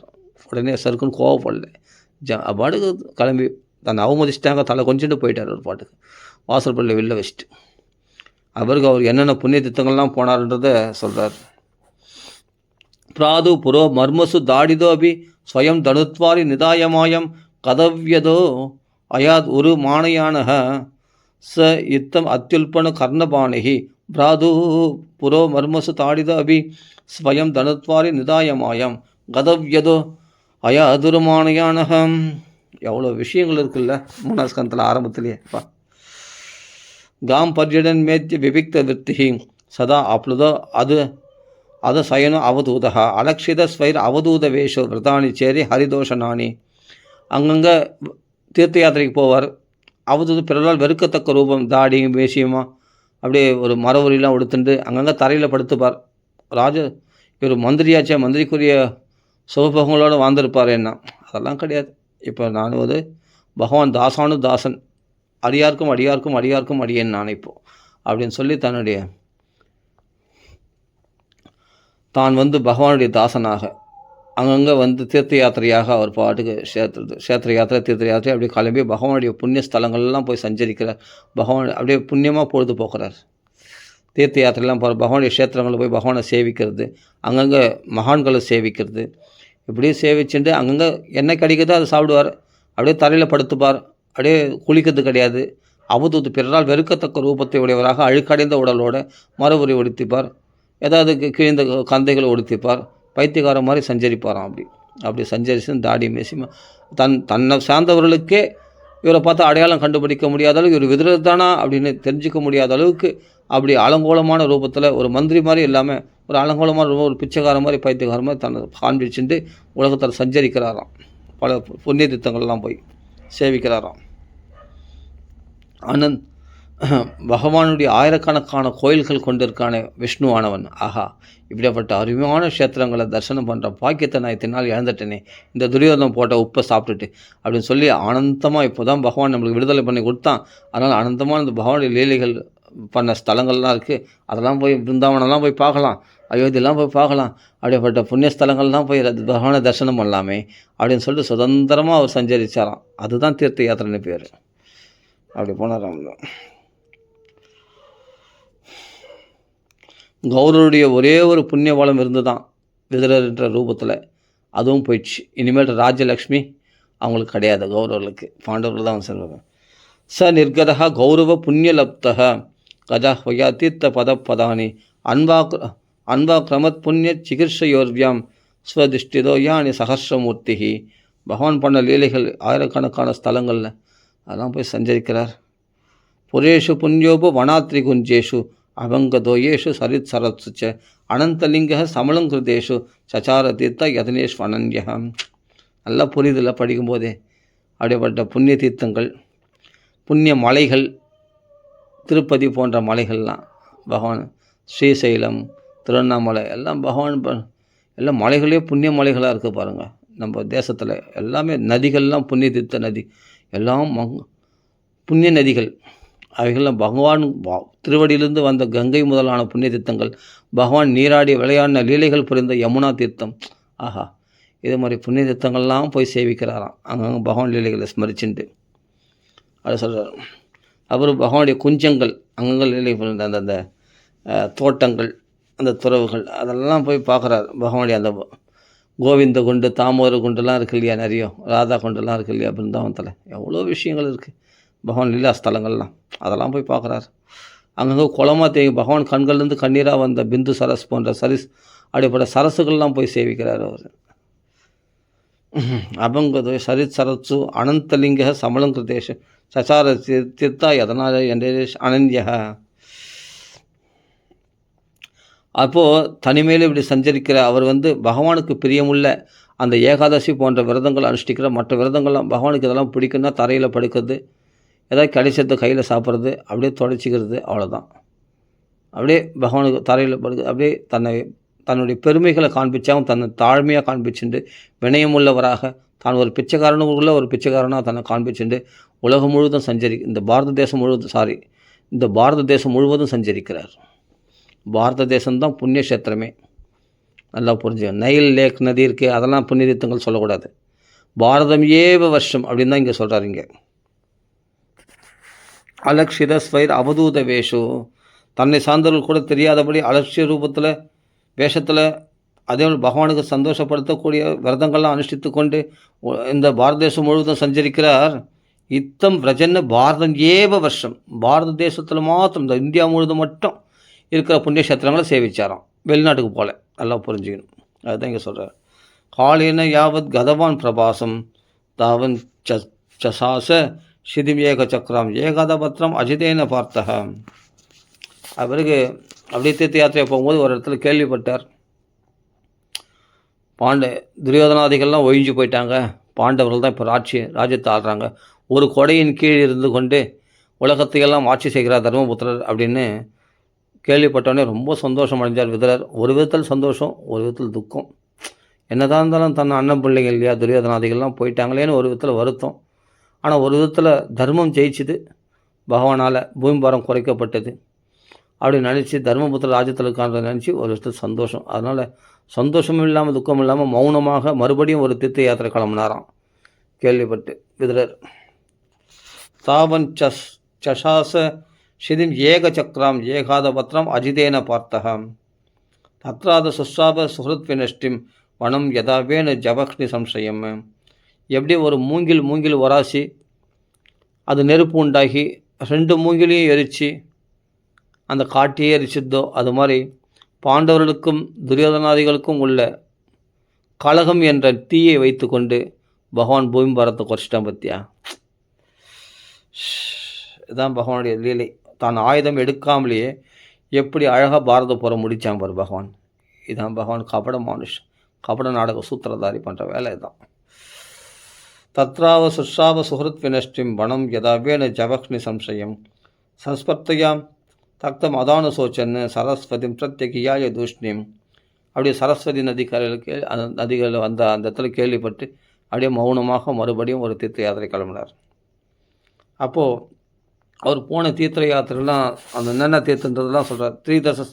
த்ரிதஸ்னு சொல்லக்கூடிய ஒரு தீர்த்தம், உசனஸ்னு சொல்லக்கூடிய தீர்த்தம், மனு தீர்த்தம், பிருது தீர்த்தம், அக்னி தீர்த்தம், அசித தீர்த்தம், வாயு தீர்த்தம் போன்ற தீர்த்தங்கள்லாம், குக தீர்த்தம், சாத்து தேவ தீர்த்தம்,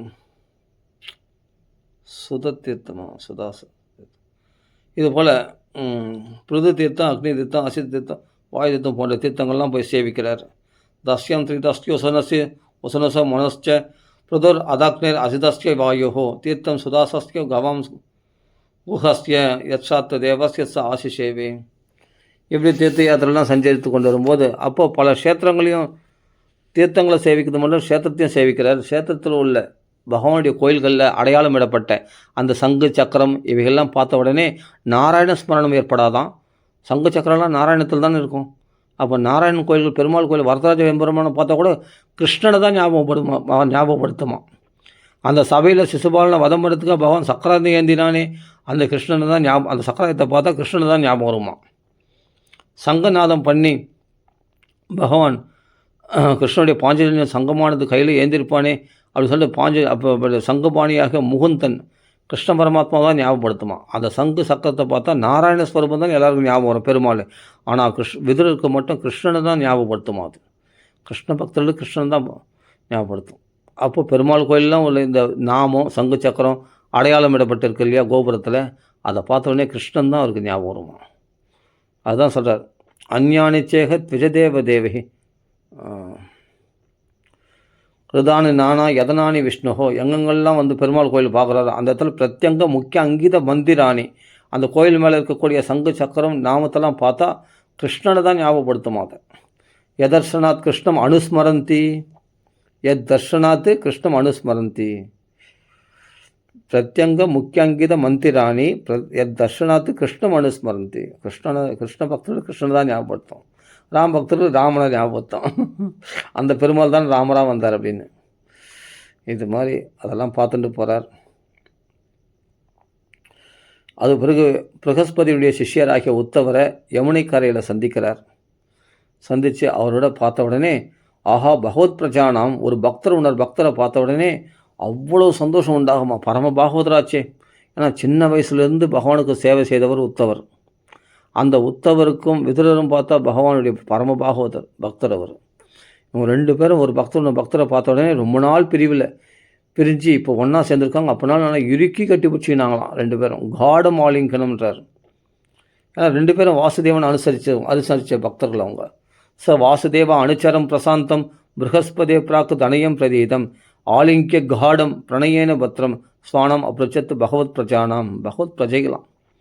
பகவான் சொன்னபடி பாகவத தர்மத்திலே தங்கள் வாழ்க்கையை கழித்தவர்களாம் அவர்களாம். அப்படி இப்படி பகவான் சொன்ன உபதேசத்தை மீறி அவர்கள் அப்படி இப்படி நழுவாமல் நடந்தவர்களாம். தங்கள் வாழ்க்கையை தர்மமாக வாழ்க்கை நடத்தினவர்கள். ஒரு அதர்மம் கூட செய்யாதவர்கள். உத்தவரும் விதுரரும். பகவத் பிரஜானம் பாகவத தர்மத்திலேயே தங்கள் வாழ்க்கையை போக்கினவர்களாம். அதாவது பகவத் பிரஜானா பகவானுடைய பாதுகாப்பில் வாழ்ந்தவர்கள். அகங்காரத்தினால் வாழ்ந்தவர்கள். துரியோதன மாதிரி தன் பலத்தினால் அதை சாதிச்சலாம் அதை சாதிச்சலாம் வாழ்ந்தவங்கள. பகவத் பலத்தினால் வாழ்ந்தவங்க. பகவானை சரணமடைந்தவர்கள் இவங்க 2 பேரும். பகவான் கட்டளையை அனுசரித்து வாழ்ந்தவர்கள் அப்படின்னு அர்த்தம். அப்படிப்பட்ட பாகவதர்லாம். அதனால் பகவத் பிரஜானாம் அப்படின்றார் இங்கே. வாசுதேவ அனுச்சரம் பிரசாந்தம் ப்ரஹஸ்பதே பிராக்கு தனயம் பிரதீதம் ஆலிங்கிய காடம் பிரணயேன பத்ரம். அப்படி மங்களகரமான அந்த சந்திப்பானது மங்களகரமானதான். பத்ரம்ன்றார். ஸ்வானம் அப்ருச்சத் பகவத் பிரஜானம். பகவத் பிரஜைகளாகிய அந்த யாதவர்களை பற்றி விதுரர் விசாரித்தாராம். இவர்களே பகவத் பிரஜைகள் தான். பகவானால் அழைக்கப்பட்டவர்கள். கஷ்டித் குருணாம் பரமசுகுருன்னோ பாமசா ஆஸ்தே சுகமங்க சௌரிஹி யோவை சசுரணாம் பித்ருபத் ததாதி வரான் வதான்யோ வரதர்ப்பணேன. அதாவது யாதவர்கள்லாம் க்ஷேமமாக இருக்கிறாங்களா? கிருஷ்ணன் பலராமெல்லாம் சௌக்கியமா? அதே சமயத்தில் வசுதேவர் சௌக்கியமா? ஆனால் அந்த வசுதேவர் உடன் பிறந்த சீர்வரிசை வருஷம் அனுப்பிச்சுட்டு இருந்தாராம் குந்தி தேவிக்கு. யார்? வசுதேவர். ஏன்னா வசுதேவர் அன்னமுறையாவது குந்தி தேவிக்கு. ஆனால் மறக்காமல் வருஷம் கொடுக்க வேண்டிய சீர்வரிசைகளை தங்கச்சிக்கு குந்தி தேவிக்கு அனுப்பிச்சுட்டு இருந்தாராம். யார்? அதை மட்டும் மறக்க முடியல. யார்? வசுதேவர். அப்படிப்பட்ட சம்பந்தி முறையாச்சு. விதுரருக்கு சம்பந்தி தானே. அதனால் வசுதேவர்லாம் சௌக்கியமா, தேவிக்கு சௌக்கியமா, எல்லாரையும் பற்றி விசாரிக்கிறார். அப்படி அந்த யாதவர்களை பற்றிலாம் விசாரிச்சுனே வரும்போது கடைசியில் சொல்கிறார், அக்குரரை பற்றி விசாரிக்கிறார். கஷ்டித் புதகா ஸ்வஸ்தியனமேவ ஆஸ்தே ஸ்வபல்க புத்திரராகிய அந்த பாகவத பிரதானராகிய பகவானை சரணமடைந்தவராகிய அந்த அக்குரர் சௌக்கியமா? ஏன் குறிப்பாக அக்குரர் விசாரிக்கிறாருன்னா, அந்த அக்குரர் வம்சனால் அனுப்பப்பட்டு தூதனாக வந்தபோது அந்த ரதத்தில் கோகுலத்துக்குள்ள நுழையும் போது அந்த ரதத்திலிருந்து பார்க்கும்பொழுது பகவானுடைய திருவடி கமலங்கள் சங்கரேகை, சக்கரரேகை, அங்குசரேகை, அம்புஜரேகை இவைகள் பதிக்கப்பட்ட அந்த திருவடி கமலங்களை பார்த்த உடனே ஆகா இது என் பிரபுவனுடைய திருவடி தலங்கள் அல்லவா அப்படின்னு சொல்லிட்டு ரதத்திலிருந்து தொப்புன்னு குதித்து அந்த தன் உடம்பு தெரியாமல் மண்ணில் விழுந்து புரண்டாராம் அக்ரூர். பகவான் திருவடி கமலங்களை பார்த்த உடனே அந்த பாத பாம்சுஷு அசேஷ்ட விபின் அப்படி தைரியத்தை இழந்தவராக அப்படி கண்கள் மறுக தொண்டை கத்கதம் உண்டாக ரோமாஞ்சனம் ஏற்பட புலகாங்கிதம் அடைந்து ஐயோ என் பிரபுனுடைய திருவடி கமலங்கள் அல்லவா, ஆஹா என்ன சேவிக்கணும், என்ன பாக்கியம் பண்ண சொல்லிட்டு அக்குரர் என் பிரபுவை 10 வருஷமாக என் பகவானை தரிசனம் பண்ண முடியாமல் இருந்தனே, அதே கம்சனால் இப்போது அறிவுறுத்தப்பட்டு அந்த பகவானை பார்க்கும்படியான பாக்கியம் கட்சிதே அப்படின்னு சொல்லி அந்த அக்குரர் கோகுலத்துக்குள்ளே அந்த பிருந்தாவனத்துக்குள்ளே நுழைஞ்ச போது பகவான் திருவடி கமலங்களை பார்த்த உடனே உடம்பு தெரியாமல் அந்த ரதத்திலிருந்து குதித்து விழுந்து புரண்டாரம். அப்படியேப்பட்ட பக்தி யாருக்கு வரும்? அந்த அக்குரர் அப்படியேப்பட்ட பரம பாகவதராச்சு. அந்த பகவானுடைய திருவடி கமலங்கள் பதிக்கப்பட்ட அந்த பூமியில் விழுந்து புரண்டாரே. கஷ்டித் புதகா ஸ்வஸ்தியனமே வாஸ்தே ஸ்வபல்கபுத்ரோ பகவத் பிரபன்னஹ ய கிருஷ்ண பாதாங்கித மார்கபாம்சுஷு அச்சேஷ்டத பிரேம விபின்ன தைரியம். இப்படி எல்லாரையும் விசாரிக்கிறார். விசாரித்த உடனே எல்லாரையும் விசாரித்து கடைசியில் கிருஷ்ண சௌக்கியமான்னு கேட்ட உடனே உத்தவர் அப்படியே மூர்ச்சி அடைந்துட்டார். இது பாகவத பிருஷ்ட சத்ரா வார்த்தம் பிரியாசையாம் பிரதிபக்தம் நச்ச உத்சேக ஔத்கண்டியாத் ஸ்மாரிதேஸ்வரா.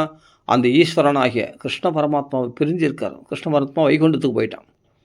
தன்னுடைய பாதகியை உத்தவருக்கு அழிச்சிட்டு பகவான் வைகுண்டம் போயிட்டான். அந்த பகவானுடைய பிரிவை கொஞ்சம் மறக்க முடியல. ஆனால் இப்போது அந்த கிருஷ்ண சௌக்கியமானு கேட்ட உடனே அடுத்த அந்த கிருஷ்ணனுடைய பிரிவு தாங்க முடியாமல் அந்த பிரேம மூர்ச்சி அடைந்துட்டாராம். ஒரு முகூர்த்த காலம் அப்படியே வைகுண்டத்துக்கே போயிட்டாராம் பகவான் கூடவே. அப்போது பிரதிபக்தம் பதில் பேச முடியாமல் தவித்தாராம். அப்போ ஏன் இப்படி உத்தவர் மூர்ச்சி அடைந்தார், என்ன ஆச்சு அப்படின்னா, எந்த பகவானுக்கு 5 வயசில் ஆரம்பித்து பகவானுக்கு பூஜைகளை 80 வயசு வரைக்கும் அந்த பகவானுக்கு கடைசி காலம் வரைக்கும் பகவத் சேவையிலேயே தன் வாழ்நாளை கழிச்சாரோ, அப்படியேப்பட்ட ஒரு இடத்துல போய் பகவானை பற்றி கேட்டால் என்னம்மா பதில் பேச முடியும்? 5 வயசில் அம்மா சாப்பிட கூப்பிட்டா கூட வராமல் அந்த கிருஷ்ண விக்கிரகம், ஒரு விக்கிரகத்தை உண்டு பண்ணி அந்த கிருஷ்ண இடத்துலையே பூஜை பண்ணி அந்த பகவான் சாப்பிடாமல் நான் சாப்பிட மாட்டேன் அப்படின்னு பின்னாடி கொல்லப்புறத்தில் ஒரு துளசி மாடம் இருக்குது. அந்த துளசி மாடத்து பக்கத்தில் ஒரு கிருஷ்ண விக்கிரகத்தை வச்சுட்டு அப்படி உத்தவர் பகவான் அச்சுதாய நமக, அனந்தாய கோவிந்தாய நமக அப்படின்ட்டு அர்ச்சனை பண்ணி கண்களில் கண்ணீர் மல்க அந்த பகவானுக்கு நைவேத்தியம் வைப்பானா. பகவான் சாப்பிட்ட உடனே தான் தான் வந்து சாப்பிடுவார். அப்படி பகவான் சாப்பிட்ட உச்சிஷ்டத்தை சாப்பிட்டு கொண்டிருந்தார். அவர் உடுத்தி கலைந்த அந்த வஸ்திரங்களை தான் உடுத்து வரான். இப்படி ஒரு நாள் 2 நாள் இல்லை, வயசான இந்த 80 வயசு வரைக்கும் பகவான் உச்சிஷ்டத்தை மட்டுமே அனுபவித்து கொண்டு வந்தாரே. அந்த தாய் கூப்பிட்றத கூட கவனிக்காமல் அந்த கிருஷ்ண பக்தியில் தெளிச்சாரே. 5 வயசில் விளையாட்ட ஆரம்பித்த கிருஷ்ண பக்தி உத்தவருக்கு. அவர் என்னமா இப்போ வந்து கிருஷ்ண சௌக்கியமானு கேட்டால் எப்படி பதில் சொல்லுவார்? அதான் சொல்கிறார், பஞ்சஹாயினோ மாத்ரா பிராதராசாய யாச்சிதா தன் நைச்சத்து ரசையன்னு எஸ்ய சபர்யாம் பாலலீலையா. விளையாட்ட ஆரம்பித்த பக்தி அது எங்கே கொண்டு போய் விட்டுச்சு பத்தியா? கிருஷ்ணனுக்கு மந்திரியாக போட்டுட்டு தானே பகவான் அந்த உத்தவரை. அவன் மந்திரி, அவன் பேரில் பகவான் ஞான வடிவமாகிய பகவான், சர்வக்தியனாகிய பகவான் அவரிடத்துல ஆலோசனை கேட்டு அதன்படி காயை நவுத்து வரான் பகவான். அப்படிப்பட்ட பகவான் என்னை விட்டு பிரிச்சுட்டானே நினச்ச உடனே அவருக்கு மூர்ச்சி அடையாமல் வேற எப்படி நிதானமாக பதில் சொல்ல முடியும் உத்தவரால்? அதெல்லாம் மூர்ச்சி அடைந்துட்டாராம் சொல்கிறார். 5 வயசில் ஆரம்பித்த பூஜை பக்தி. அதனால் சொல்கிறார், கௌமாரம் ஆச்சரியத் பிராக்ஞா, புத்திமானவன் 5 வயசுலேயே பக்தி பண்ண ஆரம்பிச்சிடணும் அப்படின்றார். அதுதான் தர்மான் பாகவதான் இருக்க. பாகவ தர்மத்தில் வந்துடணும். அப்போவே லோக தர்மத்தை திறந்துரு, பாகவ தர்மத்துக்கு வந்துரு. 5 வயசுலேயே வந்துடணுமா உத்தவர் போல். அதுதான் புத்திசாலித்தனமா. பிராக்ஞா அப்படின்றார். கௌமாரம் ஆச்சரியத் பிராக்ஞா தர்மான் பாகவதானிக. அப்படி 5 வயசில் அம்மா சாப்பிட்றதுக்கு கூட அந்த சாப்பாடு கூட மறந்து, தன் தாயாகிய அம்மான்னு ஒருத்தர் இருக்கான்னு கூட மறந்து அப்படி பூஜையில் மெய்மறந்து போனாரே பகவானுக்கு. அப்படி பூஜை பண்ணாரே உத்தவர். அதனால் அந்த பகவானை விட்டு பகவான் பிரிஞ்சிட்டான். அந்த உத்தவரை விட்டு பகவான் பிரிஞ்சிட்டான்னு சொன்ன உடனே அதில் அந்த வேதனையில் அவர் தவிச்சு இருக்கும்போது இந்த சமயத்தில் பகவானை பற்றி விசாரித்தா அவர் என்னமா பதில் சொல்ல முடியும்? ஆனால் கதம் சேவையா தஸ்ய காலேன ஜரசம் கதக பிருஷ்டோ வார்த்தா பிரதிப்ரூயாத் பர்த்து பாதவ் அனுஸ்மரன்னு. பகவான் திருவிடி கமலங்களை நினச்சி கண்களில் கண்ணீராக மல்குது. அப்படி பகவானே என்னை விட்டு பிரித்து போயிட்டியா? இதோட எந்த ஜென்மத்தில் ஒன்று நான் பார்க்க போகிறேன். என்னை மந்திரியாக போட்டுட்டு இருந்தியே, என்னை விட்டு நீ பிரிஞ்சு போயிட்டியா அப்படின்னு அந்த பாதுகைகளை தலையில் வச்சுட்டு அந்த பாதுகையில் கண்களில் கண்ணீர் மல்க கண்ணில் ஒத்திண்டு அப்படி அழறாராம் உத்தவர் ஆனவர். விதுரர் பார்த்தார், இது பிரேம மூச்சை, பகவான் பிரிவு தாங்க முடியாமல் இப்படி அழறாரே, இப்படிப்பட்ட ஒரு பாகோதரை பார்க்க முடியுமா உத்தவரை அப்படின்னு சொல்லிட்டு விதுரரும் அழறார் அந்த இடத்துல. அந்த சமயத்தில் கொஞ்சம் கொஞ்சமாக அந்த பகவானை நினச்சி தேம்பி அழறார். வார்த்தை வரலை, தொண்டை கத்கதம் உண்டாகுது. அப்படியே கொஞ்சம் கொஞ்சமாக நிதானத்துக்கு வந்தாராம். வைகுண்ட லோகத்துக்கு போயிட்டார். இப்போது பகவானை நினச்சாவே நம்ம வைகுண்ட லோகத்தில் இருக்குன்னு அர்த்தம். கொஞ்சம் கொஞ்சமாக இந்த பூலோகத்துக்கு கொஞ்சம் கொஞ்சமாக இறங்கி வந்தாராம் உத்தவரானவர். அப்புறமா தான் பேச அவருக்கு கொஞ்சம் தைரியம் வந்து தான். சனைர் பகவான் லோகன் திருலோகம் புனராகதா விசர்ஜனேத்திரம் விதுரமும் பிரத்யாக உத்தவ உத்மயன்னு. வயசானா அப்படி இல்லை, வயசாகணும் பகவானுடைய சேவையிலேயே வயசாகணும். அப்படி வயசாச்சான் உத்தவருக்கு. அப்படி காலம் முழுதும் பகவத் சேவையிலேயே காலத்தை கழிச்சார். இவருடைய ஜென்மா எப்படிப்பட்ட புண்ணியமானது, எப்படிப்பட்ட பாக்கியம் வாழ்ந்த ஜென்மம் உத்தவருடைய ஜென்மா பா. அப்படி ஒரு கோபிகளுடைய சிஷ்யன் அவர், கோபிகளுடைய சிஷ்யன். அதனால்தான் பரிபூர்ண பக்தரானார் அவர் பா. அதை பார்த்து விதுரரே ஆச்சரியப்படுறார் இவருடைய பக்தியை பார்த்து. அது பிறகு தான் கொஞ்சம் கொஞ்சமாக பூலோகத்துக்கு வந்தார், நிதானத்துக்கு வந்தார், கண்களை தொடைச்சின்றார். அந்த யமுனை ஜலத்தினால தன்னை ஆச்சமனம் பண்ணிட்டு பிறகு வந்து பேச ஆரம்பிக்கிறார். அப்பா விதுரா, கிருஷ்ண சௌக்கியமானா கேட்டேன். அந்த கிருஷ்ணனை நினச்சவங்களுக்கே சௌக்கியமானு கேட்க வேண்டிய அவசியம் இல்லையே. அந்த கிருஷ்ணனை ஸ்மரிக்கிற குடும்பமே ஜிலுஜிலுன்னு தானே இருக்கும். அந்த கிருஷ்ண பக்தியில் தலைச்ச குடும்பத்தை பற்றி என்னப்பா சொல்கிறது? ஆனால் லோகம் துர்பாக்கியமானதுப்பா. கூடவே இருந்த கிருஷ்ணனை கைவிட்டாங்களே. பக்கத்துலேயே வந்தான் கிருஷ்ணன், மனுஷனாக வந்தான். அழகாக அவங்க மோட்சத்தையே யாசிச்சா கொடுத்துருப்பான் பகவான். அவனை மனுஷன்னு நினச்சி இந்த சத்ராஜித்து பகவானை ஆசிரித்து இந்த சத்ராஜித்து முதலானவர்கள்லாம், சரதன்மா முதலானவர்கள்லாம் ஏமாந்துட்டாங்களேப்பா. சே, லோகம் துர்பாக்கியமானது. அதுலேயும் இந்த யாதவர்கள் மகா துர்பாக்கியசாலிகள். தன் இனத்தில் இருக்கிற ஒரு மீனை பார்த்து, மீன்கள்லாம் இந்த தண்ணியில் பார்த்தா விளையாடின்னு இருக்கும். அதில் பார்த்தா சந்திரனும் தெரியும், சந்திரபிம்பம். அதை பார்த்தா என்ன தோணுமா, நம்ம வகையில் இதுவும் ஒரு மீன், ஆனால் கொஞ்சம் பிரகாசமாக இருக்குது அப்படின்னு தோணுமா. அது மாதிரி யாதவர்கள்லாம் பார்த்தா இந்த கிருஷ்ணனை பார்த்தா 8 கண்ணை விட்டு எறியுது. இவனை பார்த்தா எல்லா பெண்களும் மயங்குறாங்க. அதே சமயம் பல அதிசயங்களை பண்ணுறான். ஏதோ நம்மளை விட கொஞ்சம் சக்தி படைத்தவன் அப்படின்னு நினச்சாங்களாம் யாதவர்கள். ஆனால் பகவான்னு தெரிஞ்சுக்கலையா, யாதவர்களே மயங்கிட்டாங்களாம். அதை உத்தவர் சொல்கிறார். துர்பகோ பதலோகோயம் எதவோ நிதராமபி ஏ சம்பசந்தோ ந விதுர் ஹரி மீனா இவோடுபம். சாக்ஷாத் வந்தவன் ஆதி நாராயணனே நம்ம வீட்டில் அவதாரம் பண்ணி யாதவ குலத்தில் அவதரிச்சிருக்கான்னு அப்படின்னு தெரிஞ்சிக்காமல் நம்ம குலத்தில் எவனோ ஒரு மனுஷன் அப்படின்னு நினச்சிட்டு ஏமாந்து போயிட்டாங்களே இந்த யாதவர்கள். அப்படியே துர்பாக்கியத்தை நம்ம என்னன்னு சொல்கிறது அப்படின்னு புலம்புறார். அதுக்கு பிறகு பகவான்லாம் அவதாரம் பண்ணதெல்லாம் ஒரு விடம்பனம் தான், ஒரு லீலை தான். விஷயம் பெருசாக ஒன்று பகவானுக்கு பிறப்பிறப்பு கிடையாது. மாம் கேதயத்யேதத் அஜஸ்ய ஜன்மஹ விடம்பனம் எத் வசுதேவ கேஹே பிரச்சேச்ச வாசோ அரிபயாதிவ ஸ்வயம் புராத்து வியவாத்து சேத்யத் அனந்த வீரியா. எல்லையற்ற பராக்கிரம் படைத்த பகவான், பெறப்பட்டவனாகிய பகவான். அதே சமயத்தில் அந்த பகவான் கம்சனுக்கு பயந்து கோகுலத்தில் வாசம் பண்ணும்படி நேரிடுமா. அவனுக்கு பிறப்பு கிடையாது. எல்லையற்ற மகா பராக்கிரம் படைத்த அவனுக்கு போய் கம்சனுக்கு பயந்து போய் கோகுலத்தில் வாசம் பண்ணும்படியாக ஏற்பட்டதே. இதெல்லாம் என்ன ஒரு நாடகம் பாரு, என்ன ஒரு லீலை பாரு. பகவானுக்கு ஏது பயம்? ஒரு நிமிஷத்தில் நினச்சா கம்சனை வாதம் பண்ண முடியும். ஆனால் எல்லாம் ஒரு லீலை. உலகத்துக்கு இந்த லீலைகளை பிரகடனப்படுத்தினா மக்கள்லாம் இந்த லீலைகளை கேட்டு சந்தோஷப்படுத்துமேன்னு பல பகவான் இது போல் விளையாட்டுகள்லாம் விளையாடினான். இதெல்லாம் நினைக்கும் போது என் மனசு அப்படியே குழையுதே அப்படின்றார் உத்தவர். இதெல்லாம் சொல்லி அனுபவித்து சொல்கிறார். இப்போ அப்படியே வரிசையாக வர்ணிக்கிறார் அவருடைய பால லீலைகள், அவர் துவாரகா லீலைகள். அவரும் அவர் வைகுண்டத்துக்கு போகிற வரைக்கும் ஃபுல்லாக வர்ணிக்கிறாரு யார் உத்தவர். அப்படியே இந்த அத்தியாயம் அப்படியே 2 அத்தியாயம் அப்படியே சொல்கிறார் ஃபுல்லாக பகவானுடைய லீலைகள்லாம். யார் விதருக்கு சொல்கிறார். இதெல்லாம் அப்படியே இது ஒரு பாகவதர் வாக்கில் கேட்குறோம். இந்த பாகவதத்தை இதெல்லாம் அனுபவமாக இருக்கும். இதை நீங்கள் படிச்சிங்கன்னா தெரியும் எப்படி அனுபவித்து சொல்லியிருப்பார் பாருங்கள். பகவான் கருட வாகனத்தில், அதாவது ஒரு போதனாவாதத்தை சாதாரணமாக சொல்லியிருப்பாங்க கதையில். ஆனால் இந்த இடத்துல எப்படி அனுபவித்து சொல்கிறார் பாருங்கள் போதனாவாதத்தை ஒரு ஸ்லோகத்தில். அப்படி ஒவ்வொரு லீலைகளையும் அனுபவித்து ஒரு பாகவதர் வாக்கில் பாகவதம் கேட்கணும். உத்தவர் வாக்கில் விதரர் பாகவதம் கேட்குற பாக்கியம் கிடச்சிக்குது. இங்கே கிருஷ்ண பண்ண லீலைகள்லாம் சுருக்கமாக தான் வர்ணிக்கிறார். அந்த சுருக்கமாக இருக்கிறதுலையும் அதை ரசித்து வர்ணிக்கிறார் பாருங்கள் அந்த பகவான் லீலைகளை. ஏன்னா நேரில் பார்த்தவர் பகவானுடைய லீலைகளை உத்தவர், அதனால் அதை ரசித்து வர்ணிக்கிறார். இங்கே உத்தவர் வாக்கால் பகவான் லீலை பகவான் பயத்தினால இப்போ பாருங்கள் வசுதேவ கிரகத்தில் பகவான் அவதாரம் பண்ணதை சொன்னார். அவர் கோகுலத்துக்கு போனதை சொல்கிறாரு. அப்படியே படிப்படியாக அப்போ பூதனா மோட்சம் அப்படி என்னென்ன லீலைகள் பண்ணானோ பகவான் அதெல்லாம் சொல்ல போகிறார். அப்படியே வரிசையாக யார் உத்தவர் விதருக்கு சொல்ல போகிறார். அப்படியே அனுபவமாக இருக்கும். படிக்கும்போது அவ்வளோ ஆனந்தமாக இருக்கும். ரசித்து பகவானை சொல்கிறார். எந்த பகவான் அனந்த வீதியாக எல்லையற்ற பராக்கிரம் படைத்தவனும் வீரம் படைத்தவனும் அவனுக்கு கம்சனால் பயப்பட வேண்டிய அவசியம் என்ன இருக்குது சொல்லும் பார்க்கலாம்.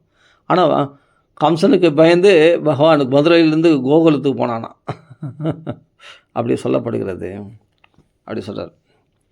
விரஜேச்ச வாசு அரிபயாதிவ எதிரிய கம்சனத்தில் உள்ள பயத்தினால பயம் போல இவன் ஒரு பதம் இருக்குது.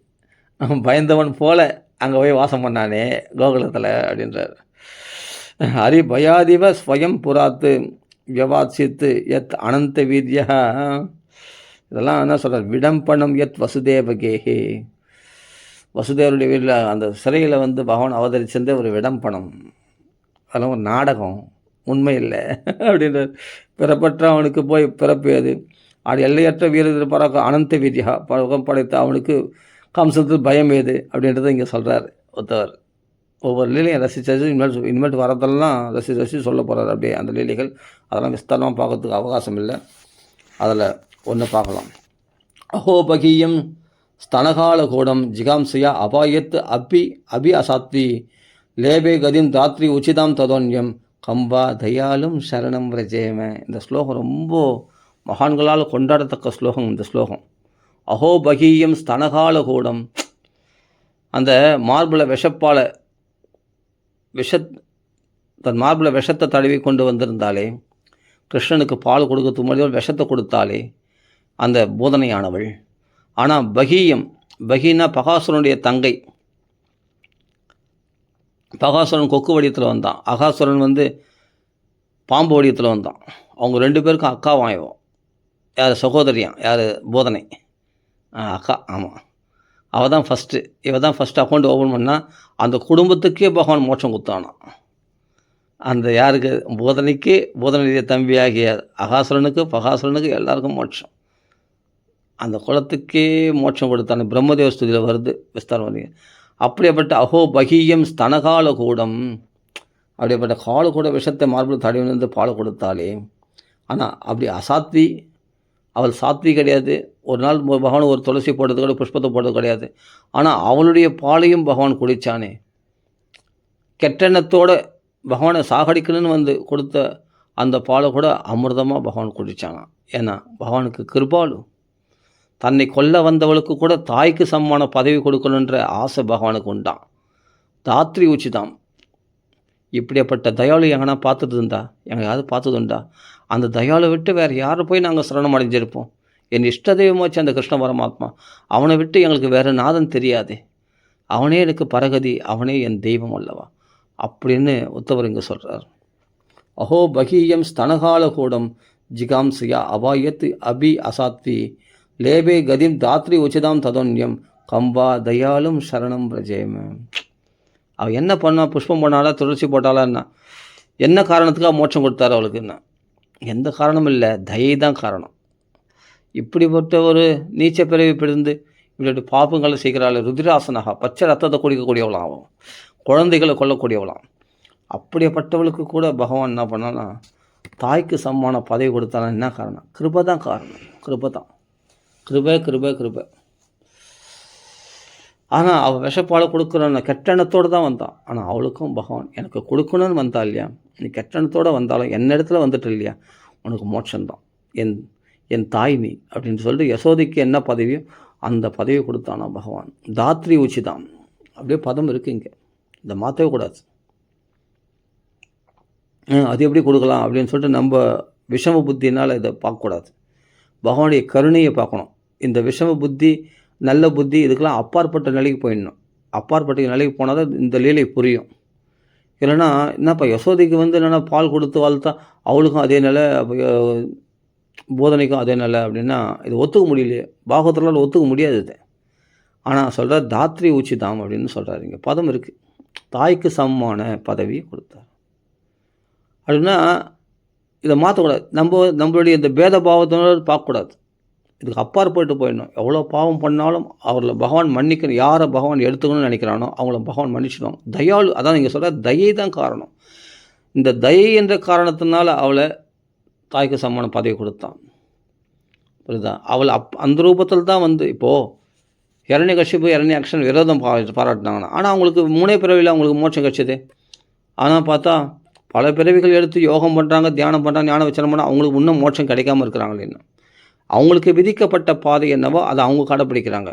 இவர்கள் என்னென்னா 3 பிறவியில் தாங்கள் பகவான் திருவடி அடையணும் அப்படின்னா விரோதபாவம் பாராட்டணும்னு இவங்களுக்கு விதிக்கப்பட்டு இருக்கிறது.